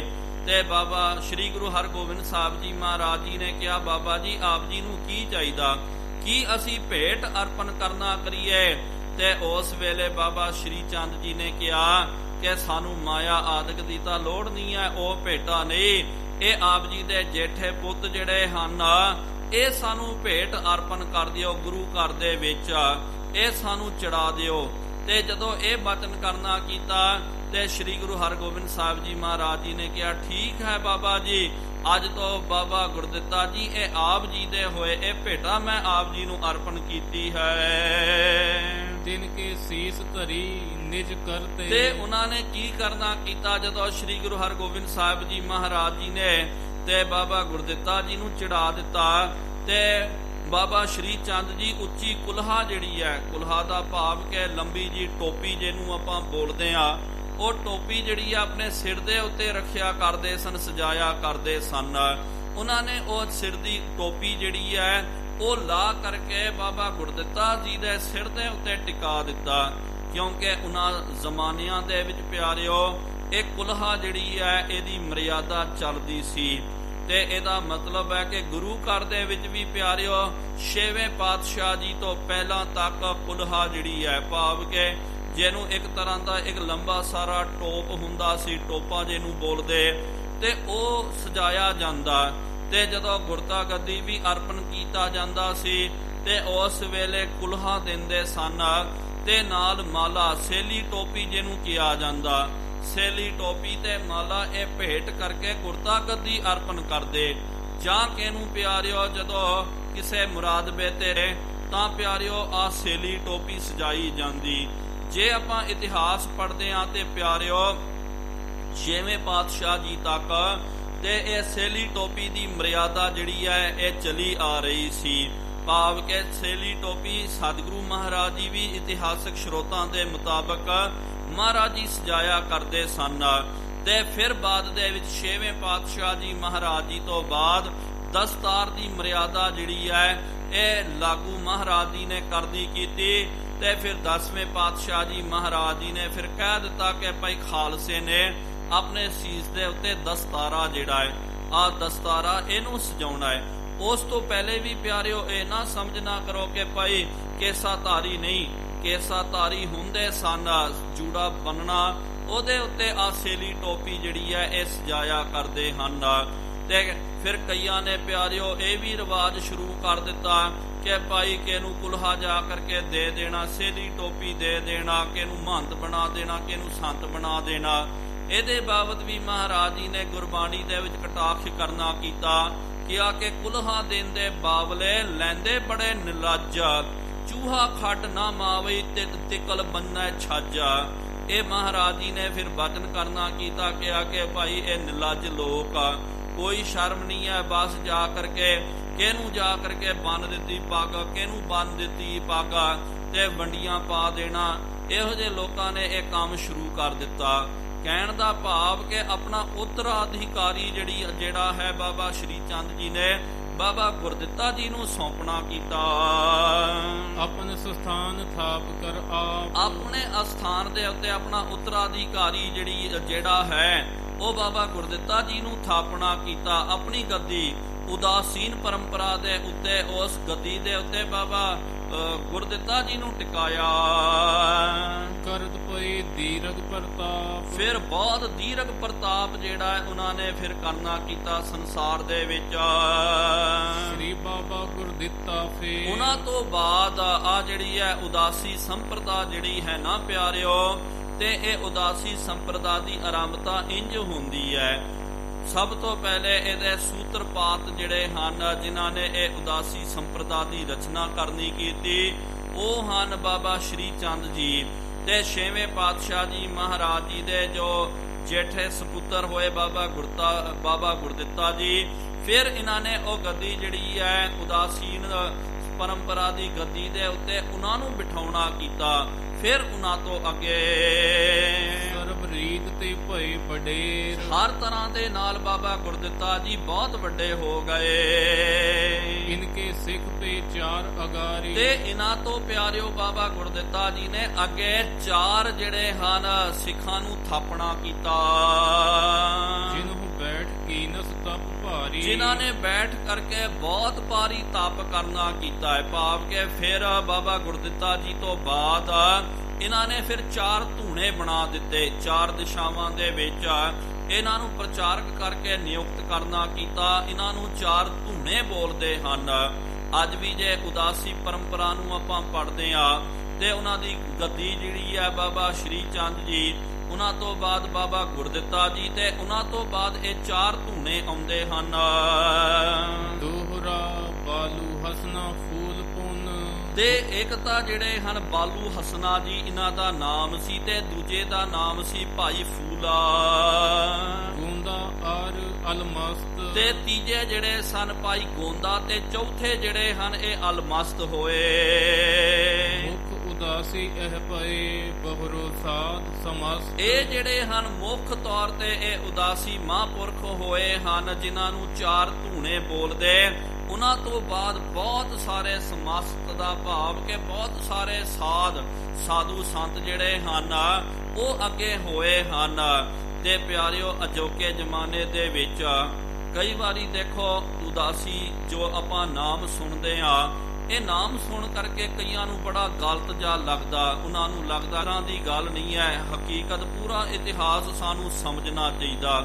ਇਹ ਜੋ ਉਦਾਸੀ ਪਰੰਪਰਾ ਜੋ ਸੰਪਰਦਾਇ ਹੈ ਸਿੱਖਾਂ ਦੇ ਵਿੱਚੋਂ ਪਿਆਰਿਓ, ਇਹ ਪੁਰਾਤਨ ਸਭ ਤੋਂ ਪੁਰਾਤਨ ਸੰਪਰਦਾਇ ਜਿਹੜੀ ਹੈ ਇਹ ਉਦਾਸੀਆਂ ਦੀ ਸੰਪਰਦਾਇ ਹੈ। ਸੰਪਰਦਾਇ ਦਾ ਮਤਲਬ ਹੁੰਦਾ ਜਿਸ ਤਰ੍ਹਾਂ ਕਿ ਇੱਕ ਤਾਂ ਹੁੰਦਾ ਮੁੱਖ ਧਾਰਾ ਤੇ ਨਾਲ ਇੱਕ ਹੁੰਦੇ ਐ ਸੰਪਰਦਾਵਾਂ ਜਿਹੜੀਆਂ ਹਨ। ਅੱਜ ਵੀ ਪਿਆਰਿਓ ਸਿੱਖ ਪੰਥ ਦੇ ਵਿੱਚ ਆਪਾਂ ਵੇਖਦੇ ਹਾਂ ਬਹੁਤ ਸਾਰੀਆਂ ਸੰਪਰਦਾਵਾਂ ਹਨ। ਨਿਹੰਗ ਸਿੰਘ ਸੰਪਰਦਾਇ ਹੈ, ਨਿਰਮਲਿਆਂ ਦੀ ਆਪਣੀ ਸੰਪਰਦਾਇ ਹੈ, ਇਸ ਤਰ੍ਹਾਂ ਉਦਾਸੀਆਂ ਦੀ। ਖੈਰ ਅੱਜ ਤਾਂ ਉਦਾਸੀ ਬਹੁਤ ਵੱਖਰੇ ਹੋ ਗਏ, ਬਹੁਤ ਦੂਰ ਚੱਲ ਗਏ। ਤੇ ਨਿਹੰਗ ਸਿੰਘਾਂ ਦੀ ਸੰਪਰਦਾਇ, ਭਿੰਡਰਾਂ ਵਾਲਿਆਂ ਦੀ ਸੰਪਰਦਾ ਹੋ ਗਈ, ਨਾਨਕ ਸਰੀਏ, ਤੇ ਇਹਨਾਂ ਦੀ ਸੰਪਰਦਾਇ ਅਖੰਡ ਕੀਰਤਨੀਏ ਜਿਹੜੇ ਇਹਨਾਂ ਦੀ ਵੱਖਰੀ ਸੰਪਰਦਾ ਬਣ ਗਈ। ਤੇ ਇਹ ਵੀ ਜਿਹੜੀ ਹੈ ਉਦਾਸੀ ਸੰਪਰਦਾ ਜਿਹੜੀ ਹੈ ਇਹਨਾਂ ਦੀ ਸੂਤਰਪਾਤ, ਇਹਨਾਂ ਦਾ ਰਚਨਹਾਰ ਬਾਬਾ ਸ਼੍ਰੀ ਚੰਦ ਜੀ ਹਨ। ਤੇ ਪਿਆਰਿਓ ਇਹਨਾਂ ਨੇ ਬਹੁਤ ਜ਼ਿਆਦਾ ਸਿੱਖੀ ਦਾ ਪ੍ਰਚਾਰ ਕਰਨਾ ਕੀਤਾ। ਉਦਾਸੀ ਮਹਾਂਪੁਰਖਾਂ ਨੇ ਇਹ ਪਿਆਰਿਓ ਆਪਾਂ ਕਦੇ ਵੀ ਇਸ ਚੀਜ਼ ਨੂੰ ਆਪਾਂ ਨਹੀਂ ਘੱਟ ਕਰ ਸਕਦੇ ਹਾਂ। ਉਹਨਾਂ ਨੇ ਬਹੁਤ ਜ਼ਿਆਦੀ ਕਮਾਈ ਕਰਨੀ ਕੀਤੀ, ਬਹੁਤ ਜ਼ਿਆਦਾ ਸਿੱਖੀ ਦਾ ਪ੍ਰਚਾਰ ਕਰਨਾ ਕੀਤਾ ਸ਼ੁਰੂਆਤੀ ਦੌਰ ਦੇ ਵਿੱਚ। ਤੇ ਇੱਕ ਜ਼ਮਾਨੇ ਦੇ ਵਿੱਚ ਪਿਆਰਿਓ ਸਾਰੇ ਗੁਰੂ ਅਸਥਾਨ ਜਿਹੜੇ ਹਨ, ਜਿੰਨੇ ਵੀ ਗੁਰਦੁਆਰੇ ਸਾਹਿਬ ਜਿਹੜੇ, ਉਹਨਾਂ ਦਾ ਜਿਹੜਾ ਹੈ ਜਿੰਮਾ ਉਦਾਸੀ ਮਹਾਂਪੁਰਖਾਂ ਦੇ ਕੋਲ ਸੀ, ਨਿਰਮਲੇ ਮਹਾਂਪੁਰਖਾਂ ਦੇ ਕੋਲ ਸੀ। ਇਹਨਾਂ ਨੇ ਰਹਿ ਕਰਕੇ ਬਹੁਤ ਸਾਰੀਆਂ ਸੇਵਾਵਾਂ ਵੀ ਗੁਰੂ ਘਰ ਦੇ ਵਿੱਚ ਕਰਨੀਆਂ ਕੀਤੀਆਂ। ਕਹਿਣ ਦਾ ਭਾਵ ਜਦੋਂ ਪਿਆਰਿਓ ਗੁਰੂ ਗੋਬਿੰਦ ਸਿੰਘ ਸਾਹਿਬ ਜੀ ਮਹਾਰਾਜ ਜੀ ਤੋਂ ਬਾਅਦ ਪੱਤਾ ਜਿਹੜਾ ਸਿੰਘਾਂ ਦਾ ਵੈਰੀ ਬਣ ਗਿਆ। ਜਿੱਥੇ ਵੀ ਕੋਈ ਗੁਰੂ ਕਾ ਸਿੰਘ ਨਜ਼ਰ ਆ ਜਾਂਦਾ ਸੀ ਤੇ ਇਹ ਜ਼ਾਲਮ ਸਰਕਾਰ ਉਹਨੂੰ ਫੜ ਕਰਕੇ ਉਹਦਾ ਕਤਲ ਕਰ ਦਿੰਦੇ ਸਨ, ਉਹਨਾਂ ਨੂੰ ਮਾਰ ਦਿੰਦੇ ਸਨ। ਤੇ ਉਹਨਾਂ ਵੇਲੇ ਉਸ ਜ਼ਮਾਨੇ ਦੇ ਵਿੱਚ ਇਹਨਾਂ ਸੰਤਾਂ ਮਹਾਂਪੁਰਖਾਂ ਨੇ ਜੋ ਉੱਚ ਜੀਵਨ ਵਾਲੇ ਸਨ, ਇਹਨਾਂ ਨੇ ਗੁਰੂ ਘਰ ਦੇ ਵਿੱਚ ਰਹਿ ਕਰਕੇ ਬੇਅੰਤ ਸੇਵਾਵਾਂ ਕਰਨੀਆਂ ਕੀਤੀਆਂ। ਸਾਰੇ ਅਸਥਾਨ, ਸਾਰੇ ਤਖਤ ਜਿਹੜੇ ਹਨ, ਤੇ ਆ ਵੀ ਜਿਹੜਾ ਤਖਤ ਹੈ ਨਾ ਪਿਆਰਿਓ, ਜੇ ਆਪਾਂ ਇਤਿਹਾਸ ਪੜ੍ਹਦੇ ਹਾਂ ਤੇ ਭਾਈ ਕੌਰ ਸਿੰਘ ਜੀ ਦਾ ਜੇ ਆਪਾਂ ਇਤਿਹਾਸ ਪੜ੍ਹਦੇ ਹਾਂ ਹਜੂਰੀ ਸਾਥੀ, ਉਹਦੇ ਵਿੱਚ ਉਹਨਾਂ ਨੇ ਵਿਸ਼ੇਸ਼ ਕਰਕੇ ਕੋਟ ਕਰਨਾ ਕੀਤਾ।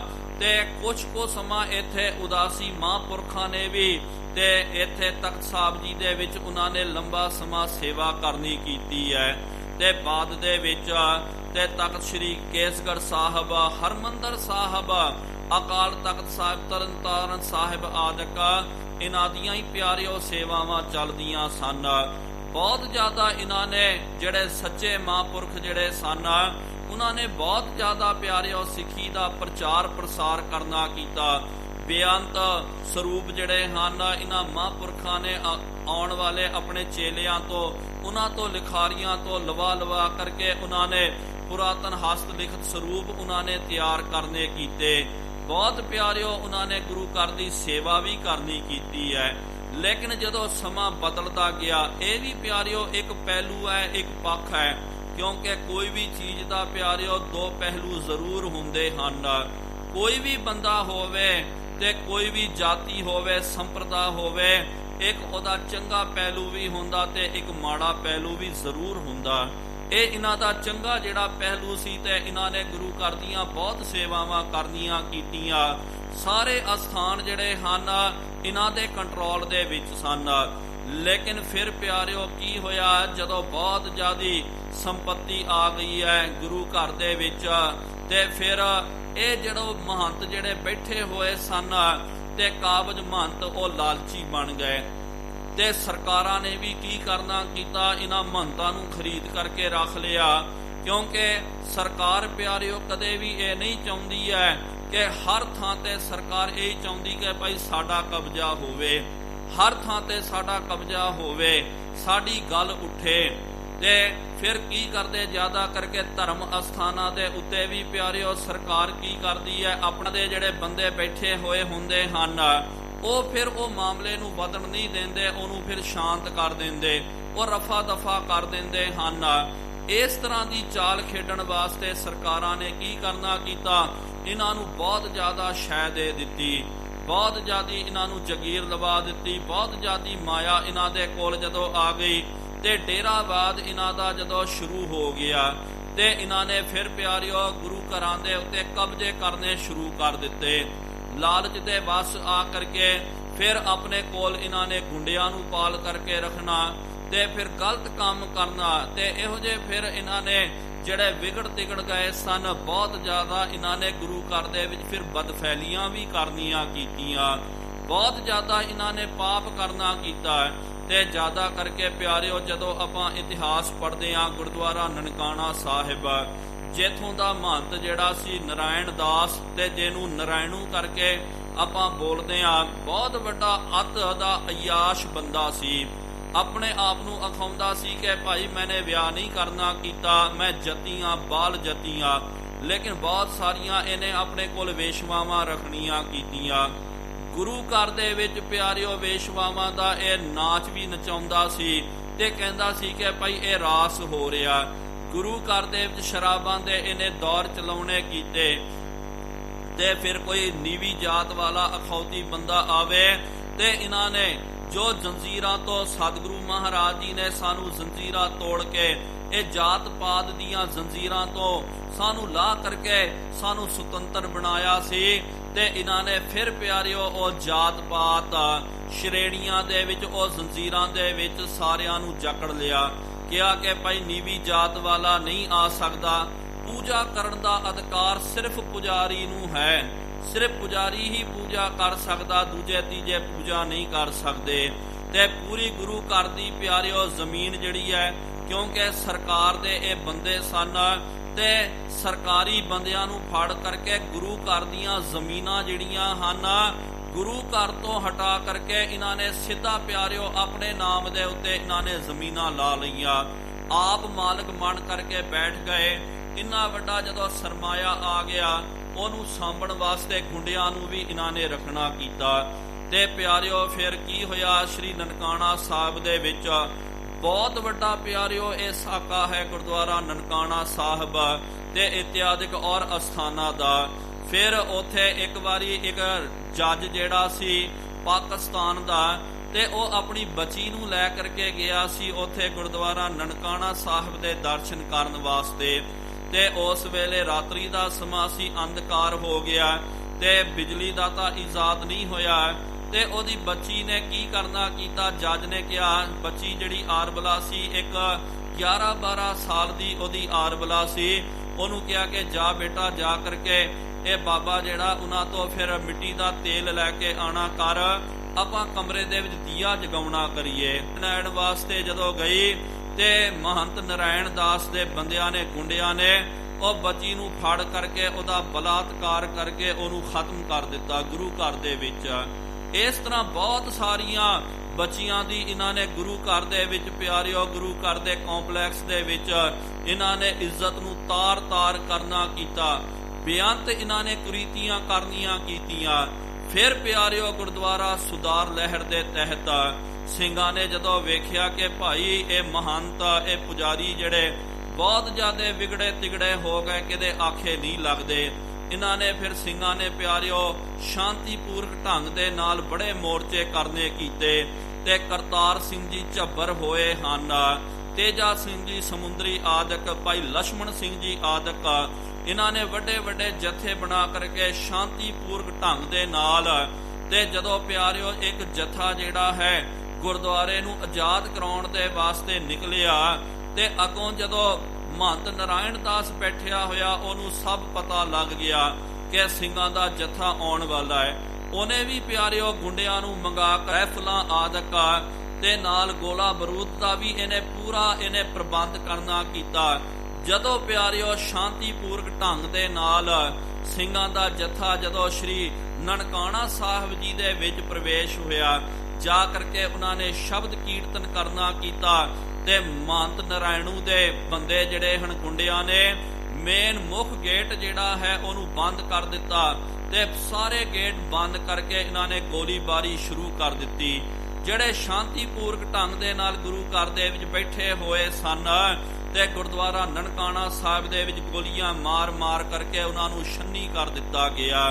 ਤੇ ਉਸ ਤੋਂ ਬਾਅਦ ਫਿਰ ਇਹਦੇ ਗੁੰਡੇ ਹੇਠ ਆਏ ਤੇ ਉਹਨਾਂ ਨੇ ਗੰਡਾਸਿਆਂ ਦੇ ਨਾਲ, ਦਾਤਰੀਆਂ ਦੇ ਨਾਲ ਸਿੰਘਾਂ ਦੇ ਪਿਆਰਿਓ ਇਹਨਾਂ ਨੇ ਟੁੱਕਵੱਧ ਕਰਨੇ ਕੀਤੇ, ਟੁਕੜੇ ਟੁਕੜੇ ਕਰ ਕਰਕੇ, ਤੇ ਨਾਲ ਇੱਟਾਂ ਦਾ ਭੱਠਾ ਸੀ ਉੱਥੇ, ਤੇ ਇਹਨਾਂ ਦਾ ਪਤਾ ਨਾ ਲੱਗੇ, ਨਾਮੋ ਨਿਸ਼ਾਨ ਮਿਟਾਉਣ ਦੇ ਵਾਸਤੇ ਵੱਡਾ ਸਾਰਾ ਇੱਟਾਂ ਦਾ ਭੱਠਾ ਜਿਹੜਾ ਉਹਦੇ ਵਿੱਚ ਸਿੰਘਾਂ ਦੇ ਹੱਥ ਪੈਰ ਸਿਰ ਵੱਖਰੇ ਕਰਕੇ ਪਿਆਰਿਓ ਉਹਦੇ ਵਿੱਚ ਪਾ ਕਰਕੇ ਉਹਨਾਂ ਨੂੰ ਸਾੜ ਦਿੱਤਾ ਗਿਆ। ਕਈ ਸਿੰਘਾਂ ਨੂੰ ਪਿਆਰਿਓ ਜਿਉਂਦੇ ਜੀ ਸਾੜ ਦਿੱਤਾ ਗਿਆ। ਅੱਜ ਵੀ ਉਹ ਜਿਹੜਾ ਜੰਡ ਦਾ ਉੱਥੇ ਦਰਖਤ ਹੈ ਜਿੱਥੇ ਕਰਤਾਰ ਸਿੰਘ ਝੱਬਰ ਔਰ ਜਿਹੜੇ ਜੁਝਾਰੂ ਸਿੰਘ ਜਿਹੜੇ ਹੋਏ, ਉਹਨਾਂ ਨੂੰ ਫੜ ਕਰਕੇ, ਉਹਨਾਂ ਨੂੰ ਪੁੱਠਾ ਲਟਕਾ ਕਰਕੇ, ਮਿੱਟੀ ਦਾ ਤੇਲ ਪਵਾ ਕਰਕੇ ਪਿਆਰਿਓ ਉਹਨਾਂ ਨੂੰ ਸਾੜਿਆ ਗਿਆ। ਇਸ ਤਰ੍ਹਾਂ ਇਹਨਾਂ ਨੇ ਪਿਆਰਿਓ ਹਮਲਾ ਕਰਕੇ ਇੱਕ ਦਿਨ ਦੇ ਵਿੱਚ, ਕੁਝ ਘੰਟਿਆਂ ਦੇ ਵਿੱਚ ਤਕਰੀਬਨ ਪਿਆਰਿਓ 190 ਦੇ ਕਰੀਬ ਸਿੰਘਾਂ ਨੂੰ ਸ਼ਹੀਦ ਕਰ ਦਿੱਤਾ। ਜਿੰਨੇ ਸਿੰਘ ਅੰਦਰ ਗਏ ਸਾਰਿਆਂ ਨੂੰ ਖਤਮ ਕਰ ਦਿੱਤਾ।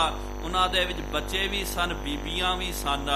ਤੇ ਫਿਰ ਜਦੋਂ ਪਿਆਰਿਓ ਇਸ ਗੱਲ ਦਾ ਪਤਾ ਚੱਲਿਆ, ਸਰਕਾਰ ਨੂੰ ਪਤਾ ਚੱਲਿਆ, ਪੁਲਿਸ ਵਾਲੇ ਜਦੋਂ ਆਏ, ਉਹਨਾਂ ਨੇ ਆ ਕਰਕੇ ਵੇਖਿਆ ਤੇ ਪਿਆਰਿਓ ਇਸ ਕਤਲ ਕਾਂਡ ਦੇ ਵਿੱਚ ਇੱਕ ਛੋਟਾ ਜਿਹਾ ਬੱਚਾ ਜਿਹੜਾ ਹੈ ਜੋ ਮੰਜੀ ਸਾਹਿਬ ਦੇ ਹੇਠ ਜਾ ਕਰਕੇ ਲੁਕ ਗਿਆ ਸੀ 6 ਸਾਲ ਦਾ, ਉਹ ਜੀਵਤ ਬਚਿਆ। ਬਾਕੀ ਸਾਰਿਆਂ ਨੂੰ ਇਹਨਾਂ ਨੇ ਚੁਣ ਚੁਣ ਕਰਕੇ ਮਾਰ ਦਿੱਤਾ। ਤੇ ਇਸ ਤਰ੍ਹਾਂ ਪਿਆਰਿਓ ਇਹ ਜਿਹੜੇ ਹਨ, ਕਿਉਂਕਿ ਦਾਸ ਨੇ ਪਹਿਲਾਂ ਵੀ ਬੇਨਤੀ ਕੀਤੀ ਸੀ ਕਿ ਆਪਾਂ ਕੋਈ ਪਿਆਰਿਓ ਇੱਕ ਇਹਦਾ ਜੋ ਇਤਿਹਾਸ ਹੈ ਉਹ ਤਾਂ ਸਾਨੂੰ ਦੱਸਣਾ ਚਾਹੀਦਾ। ਜੋ ਉਹਨਾਂ ਮਹਾਂਪੁਰਖਾਂ ਨੇ ਕਮਾਈ ਕਰਨੀ ਕੀਤੀ, ਸਿੱਖ ਪੰਥ ਦਾ ਪ੍ਰਚਾਰ ਕਰਨਾ ਕੀਤਾ, ਵਾਅਦਾ ਕਰਨਾ ਕੀਤਾ, ਉਹ ਵੀ ਪਿਆਰਿਓ ਕਾਬਿਲੇ ਤਾਰੀਫ ਹੈ।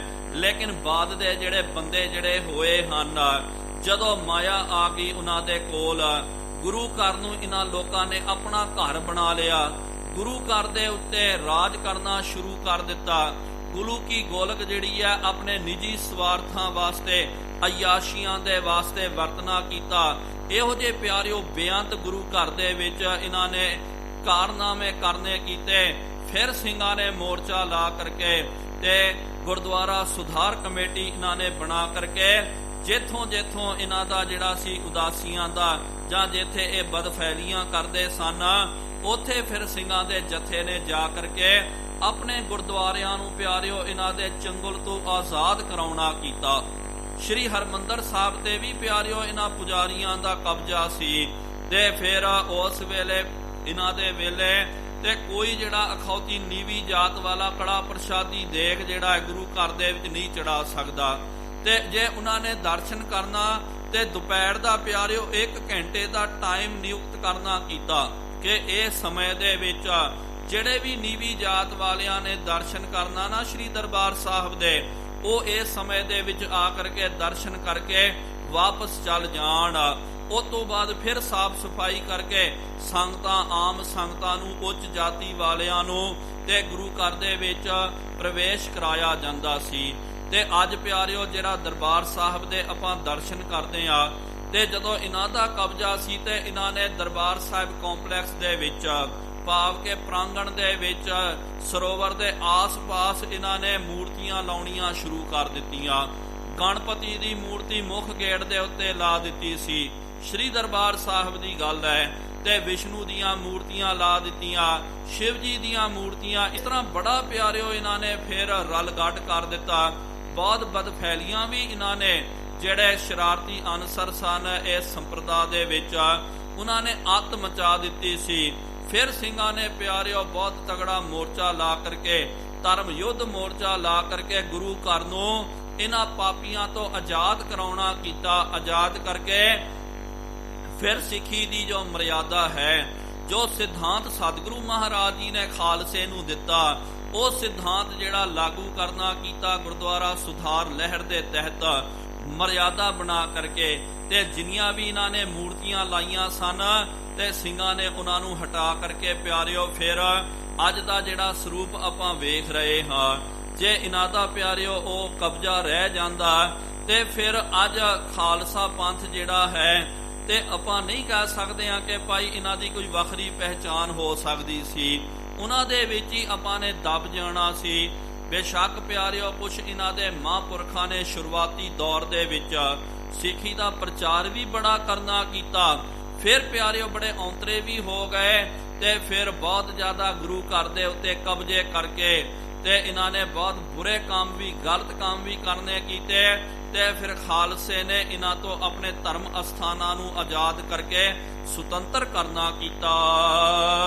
ਚੌਪਈ ਤਿੰਨ ਤੇ ਬਿਗਤਿਉ ਪੰਥ ਉਦਾਸੀ। ਕਵੀ ਰਾਜ ਜੀ ਦੱਸਦੇ ਹਨ ਕਿ ਇਸ ਤਰ੍ਹਾਂ ਪਿਆਰਿਓ ਫਿਰ ਬਾਬਾ ਸ਼੍ਰੀ ਚੰਦ ਜੀ ਤੇ ਅੱਗੇ ਜਿਹੜੇ ਹਨ ਬਾਬਾ ਗੁਰਦਿੱਤਾ ਜੀ, 4 ਉਦਾਸੀਆਂ, ਬਾਲੂ ਹਸਨਾ ਹੋ ਗਿਆ, ਭਾਈ ਫੂਲ, ਭਾਈ ਗੋਂਦਾ ਹੋ ਗਿਆ, ਅਲਮਸਤ, ਇਹ 4 ਧੂਣੇ, ਇਹਨਾਂ ਤੋਂ ਉਦਾਸੀ ਸੰਪਰਦਾ ਦੀ ਆਰੰਭਤਾ ਹੁੰਦੀ ਹੈ। ਲੱਖੋਂ ਪਏ ਕਰਹਿ ਤਪ ਰਾਸੀ। ਤੇ ਲੱਖਾਂ ਦੀ ਗਿਣਤੀ ਦੇ ਵਿੱਚ ਪਿਆਰਿਓ ਇਹਨਾਂ ਨੇ ਫਿਰ ਤਪ ਵੀ ਕਰਨਾ ਕੀਤਾ। ਬੜੇ ਪਿਆਰਿਓ ਉਹਨਾਂ ਦੇ ਇੱਕ ਜ਼ਮਾਨੇ ਦੇ ਵਿੱਚ ਬਹੁਤ ਸਾਰੇ ਮੰਦਰ ਵੀ ਸਨ, ਬਹੁਤ ਇਹਨਾਂ ਨੇ ਸੇਵਾਵਾਂ ਵੀ ਕਰਨੀਆਂ ਕੀਤੀਆਂ।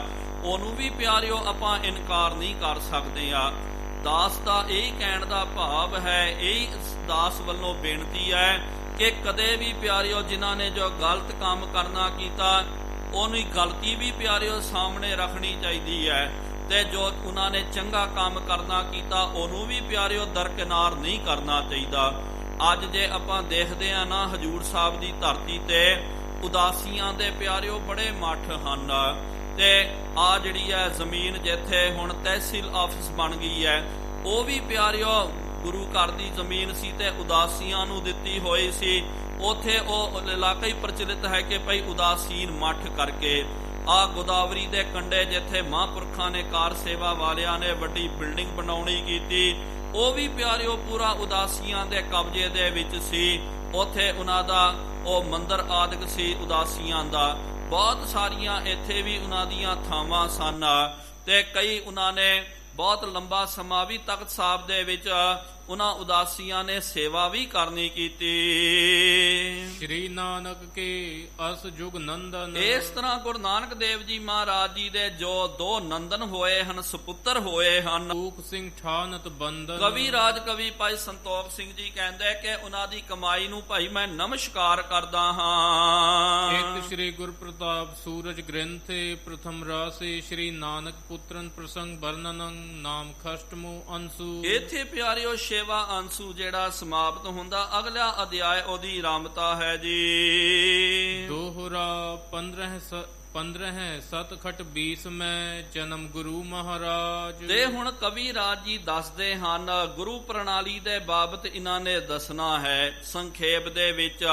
ਕਿਹੜੇ ਸਤਿਗੁਰੂ ਮਹਾਰਾਜ ਜੀ ਦਾ ਪ੍ਰਕਾਸ਼ ਸੰਮਤ ਛਿਤ ਰਹੇ ਅਨੇਕ ਗਰੀਬ ਨਿਵਾਜ। ਤੇ ਗਰੀਬ ਨਿਵਾਜ ਸਤਿਗੁਰੂ ਗੁਰੂ ਨਾਨਕ ਦੇਵ ਜੀ ਮਹਾਰਾਜ ਤਕਰੀਬਨ 70 ਸਾਲ ਤੇ ਪਿਆਰਿਓ ਇੱਕ ਅਨੁਮਾਨ ਦੇ ਨਾਲ 72 ਸਾਲ ਸਤਿਗੁਰੂ ਸੱਚੇ ਪਾਤਸ਼ਾਹ ਜੀ ਮਹਾਰਾਜ ਜੀ ਨੇ ਗੁਰਿਆਈ ਭੋਗਣੀ ਕੀਤੀ ਹੈ। ਸਤਿਗੁਰੂ ਗੁਰੂ ਨਾਨਕ ਦੇਵ ਜੀ ਮਹਾਰਾਜ ਜੀ ਦੇ ਤਨ ਦੀ ਆਰ ਬਲਾ 72 ਸਾਲ ਦੀ ਸੀ। ਉਸ ਤੋਂ ਬਾਅਦ ਸਤਿਗੁਰੂ ਮਹਾਰਾਜ ਜੀ ਨੇ ਸੱਚਖੰਡ ਗਮਨ ਕਰਨਾ ਕੀਤਾ। ਚੌਪਈ ਘੋ ਸ਼ਸ਼ ਸਮ ਉਦਤਿਤ ਕਰੇ ਸੁਖਾਰੇ। ਜਿਸ ਤਰ੍ਹਾਂ ਕਿ ਸ਼ਸ਼ ਦਾ ਭਾਵ ਹੁੰਦਾ ਚੰਦਰਮਾ। ਚੰਦਰਮਾ ਦੇਖੋ, ਚੰਦਰਮਾ ਪ੍ਰਕਾਸ਼ ਵੀ ਦਿੰਦਾ ਤੇ ਚੰਦਰਮਾ ਦਾ ਪ੍ਰਕਾਸ਼ ਪਿਆਰਿਓ ਸ਼ੀਤਲ ਹੁੰਦਾ ਹੈ, ਠੰਡਾ ਹੁੰਦਾ ਹੈ, ਉਹ ਗਰਮੀ ਨਹੀਂ ਦਿੰਦਾ ਹੈ। ਕਿਉਂਕਿ ਸੂਰਜ ਵੀ ਪਿਆਰਿਓ ਪ੍ਰਕਾਸ਼ ਦਿੰਦਾ, ਲੇਕਿਨ ਸੂਰਜ ਦਾ ਬਹੁਤ ਜ਼ਿਆਦਾ ਜਦੋਂ ਪ੍ਰਕਾਸ਼ ਦੀ ਰਾਤ ਨੂੰ ਚੰਦਰਮਾ ਚੜ੍ਹਦਾ ਪ੍ਰਕਾਸ਼ ਵੀ ਦਿੰਦਾ ਤੇ ਨਾਲ ਉਹ ਸ਼ੀਤਲਤਾਈ ਵੀ ਦਿੰਦਾ ਹੈ। ਇਸ ਤਰ੍ਹਾਂ ਸਤਿਗੁਰੂ ਮਹਾਰਾਜ ਜੀ ਨੇ ਗਿਆਨ ਦਾ ਪ੍ਰਕਾਸ਼ ਦਿੱਤਾ ਤੇ ਜਿਹੜੇ ਦੁਖੀ ਲੋਕ ਸਨ ਉਹਨਾਂ ਨੂੰ ਆਨੰਦ ਦੀ ਸ਼ੀਤਲਤਾਈ ਦਿੱਤੀ ਹੈ। ਕੋਈ ਨਾ ਜਿਨ ਕੇ ਅਰਿਓ ਆਗਾਰੀ, ਜਿਨ੍ਹਾਂ ਦੇ ਅੱਗੇ ਕੋਈ ਅੱਗੇ ਅੜ ਨਹੀਂ ਸਕਿਆ। ਭਏ ਨੰਬਰੀ ਅਜ਼ਮਤ ਤਰ ਭਾਰੀ। ਵੱਡੇ ਵੱਡੇ ਰਾਜੇ ਮਹਾਰਾਜੇ ਜਿਹੜੇ ਦੰਭੀ ਪਖੰਡੀ ਜਿਹੜੇ ਸਨ ਸਤਿਗੁਰੂ ਸੱਚੇ ਪਾਤਸ਼ਾਹ ਜੀ ਮਹਾਰਾਜ ਜੀ ਦੇ ਅੱਗੇ ਕੋਈ ਅੜ ਨਹੀਂ ਸਕਿਆ। ਗੜ ਬਗਦਾਦ ਨਿਵਾਏ ਕੈ ਮੱਕਾ ਮਦੀਨਾ ਸਭੈ ਨਿਵਾਇਆ। ਵੱਡੇ ਵੱਡੇ ਧਾਰਮਿਕ ਅਸਥਾਨ ਉਹਨਾਂ ਨੂੰ ਵੀ ਮਹਾਰਾਜ ਜੀ ਨੇ ਸਿੱਖਿਆ ਦੇ ਕਰਕੇ ਆਏ। ਜਦੋਂ ਗੁਰੂ ਨਾਨਕ ਦੇਵ ਜੀ ਮਹਾਰਾਜ ਮੱਕੇ ਸ਼ਰੀਫ ਦੇ ਵਿੱਚ ਗਏ ਸਨ ਉੱਥੇ ਮਹਾਰਾਜ ਜੀ ਨੇ ਕੰਮ ਕਰਨਾ ਕੀਤਾ ਤੇ ਜਦੋਂ ਉਥੋਂ ਦੇ ਤੁਜ਼ਬ ਦੇ ਨਾਲ ਭਰੇ ਹੋਏ ਲੋਕ ਆਏ, ਜੀਵਨ ਮੁਲਾਣਾ ਆਦਿਕ ਆਇਆ, ਉਹਨੇ ਕਿਹਾ ਮਹਾਰਾਜ ਆਪਣੇ ਪੈਰਾਂ ਨੂੰ ਪਾਸੇ ਕਰ ਦਿਓ, ਤੁਹਾਨੂੰ ਪਤਾ ਨਹੀਂ ਤੁਹਾਡੇ ਪੈਰ ਖੁਦਾ ਵੱਲ ਹੋ ਗਏ। ਮਹਾਰਾਜ ਜੀ ਨੇ ਕਿਹਾ ਠੀਕ ਹੈ ਭਾਈ, ਜਿੱਥੇ ਤੇਰੇ ਖੁਦਾ ਦਾ ਵਾਸਾ ਨਹੀਂ ਹੈ ਸਾਡੇ ਚਰਨ ਉਸ ਪਾਸੇ ਕਰ ਦੇ। ਜਦੋਂ ਪਿਆਰਿਓ ਉਹਨੇ ਚਰਨ ਘੁਮਾਉਣਾ ਕੀਤਾ ਉਹਨੂੰ ਇਹ ਲੱਗਦਾ ਸੀ ਜਿੱਥੇ ਜਿੱਥੇ ਮਹਾਰਾਜ ਜੀ ਦੇ ਚਰਨ ਜਾਂਦੇ ਉਹਦੇ ਮਨ ਦੇ ਵਿੱਚ, ਕਿਉਂਕਿ ਮਹਾਰਾਜ ਨੇ ਕਿਹਾ ਜਿੱਥੇ ਤੇਰਾ ਖੁਦਾ ਨਾ ਹੋਵੇ ਉਸ ਪਾਸੇ ਸਾਡੇ ਚਰਨ ਨੂੰ ਕਰ ਦੇਣਾ ਕਰ। ਜਦੋਂ ਦੂਜੇ ਪਾਸੇ ਫੇਰਦਾ ਮਨ ਵਿੱਚ ਲੱਗਦਾ ਕਿ ਭਾਈ ਇੱਥੇ ਵੀ ਤਾਂ ਖੁਦਾ ਰਹਿੰਦਾ। ਇਸ ਤਰ੍ਹਾਂ ਤੇ ਫਿਰ ਭਾਈ ਗੁਰਦਾਸ ਸਾਹਿਬ ਜੀ ਨੇ ਕਿਹਾ ਨਾ, ਫੇਰਿਆ ਮੱਕਾ ਕਲਾ ਦਿਖਾਈ। ਮੱਕਾ ਫੇਰ ਕੇ ਸਤਿਗੁਰੂ ਮਹਾਰਾਜ ਜੀ ਨੇ ਕਲਾ ਦਿਖਾਉਣੀ ਕੀਤੀ। ਜਿਤਕ ਸ਼ਕਤ ਜੁਤ ਪੇ ਸਭ ਤਾਰੇ। ਜਿੰਨੇ ਵੀ ਸ਼ਕਤੀ ਦੇ ਸੰਯੁਕਤ ਸਨ ਉਹਨਾਂ ਨੂੰ ਨਾਮ ਬਾਣੀ ਦਾ ਉਪਦੇਸ਼ ਦੇ ਕਰਕੇ ਗੁਰੂ ਨਾਨਕ ਸਾਹਿਬ ਜੀ ਨੇ ਸੰਸਾਰ ਸਾਗਰ ਤੋਂ ਤਾਰਨਾ ਕੀਤਾ। ਰਬ ਸਮ ਉਦੈ ਛਪੇ ਸਭ ਤਾਰੇ। ਜਦੋਂ ਹੁਣ ਦੂਜਾ ਦ੍ਰਿਸ਼ਟਾਂਤ ਦਿੰਦੇ ਹਨ, ਜਦੋਂ ਪਿਆਰਾ ਸਤਿਗੁਰ ਨਾਨਕ ਪ੍ਰਗਟਿਆ ਮਿੱਟੀ ਧੁੰਦ ਜਗ ਚਾਨਣ ਹੋਇਆ, ਜਿਉਂ ਕਰ ਸੂਰਜ ਨਿਕਲਿਆ ਤਾਰੇ ਛਪੇ ਹਨੇਰ ਪਲੋਆ। ਕਰਕੇ ਦਿਖਾਉਂਦੇ ਕਿ ਆਓ ਲੋਕੋ ਸਾਡੇ ਕੋਲ ਆਓ, ਲੇਕਿਨ ਸੂਰਜ ਦੇ ਅੱਗੇ ਉਹਨਾਂ ਦੀ ਹਸਤੀ ਖਤਮ ਹੋ ਜਾਂਦੀ ਹੈ।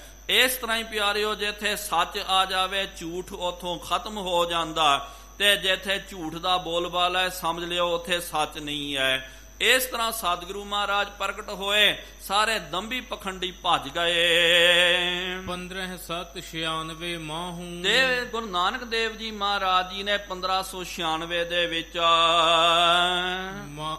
ਮਾਸ ਅਸੌਜ ਸਰਦ ਰੁੱਤ ਤਾਹੂ। ਸਰਦ ਰੁੱਤ ਦੇ ਵਿੱਚ ਮਾਸ ਅਸੌਜ ਦੀ ਮਾਸ ਦੇ ਵਿੱਚ ਕ੍ਰਿਸ਼ਨਾ ਦਸਵੀਂ ਪਿਤਰਨ ਦਿਨ ਕੀ। ਹਨੇਰੇ ਪੱਖ ਦੀ ਕ੍ਰਿਸ਼ਨ ਪੱਖ ਦੀ ਜੋ 10ਵੀਂ ਵਾਲੇ ਦਿਨ ਜਦੋਂ ਪਿਤਰ ਪਾਠ ਕੀਤਾ ਜਾਂਦਾ, ਸ਼ਰਾਧ ਦੇ ਦਿਨ ਲੋਕੀ ਮਨਾਉਂਦੇ ਹਨ। ਪ੍ਰਭੂ ਬਿਕੁੰਠ ਗਏ ਸਹਿਤਨ ਕੀ। ਸਤਿਗੁਰੂ ਗੁਰੂ ਨਾਨਕ ਦੇਵ ਜੀ ਮਹਾਰਾਜ ਸਨ ਦੇਹੀ ਸਤਿਗੁਰੂ ਮਹਾਰਾਜ ਜੀ ਨੇ ਸੱਚਖੰਡ ਗਮਨ ਕਰਨਾ ਕੀਤਾ।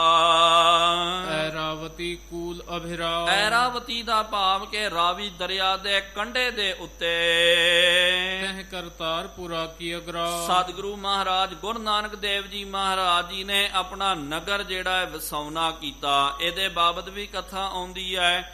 ਜੋ ਸੇਠ ਕਰੋੜੀਏ ਨੇ ਇਹ ਸਾਰੀ ਥਾਂ ਦਿੱਤੀ ਤੇ ਗੁਰੂ ਨਾਨਕ ਦੇਵ ਜੀ ਮਹਾਰਾਜ ਜੀ ਨੂੰ ਕਹਿੰਦਾ ਸਤਿਗੁਰੂ ਮਹਾਰਾਜ ਆਪ ਜੀ ਆਪਣੇ ਨਾਮ ਦੇ ਨਾਲ ਇੱਕ ਨਗਰ ਜਿਹੜਾ ਵਸਾਉਣਾ ਕਰੋ। ਇਹ ਕਰੋੜੀਆ ਸੇਠ ਵੀ ਪਿਆਰਿਓ ਪਹਿਲੇ ਸਤਿਗੁਰੂ ਮਹਾਰਾਜ ਜੀ ਦਾ ਆਲੋਚਕ ਸੀ।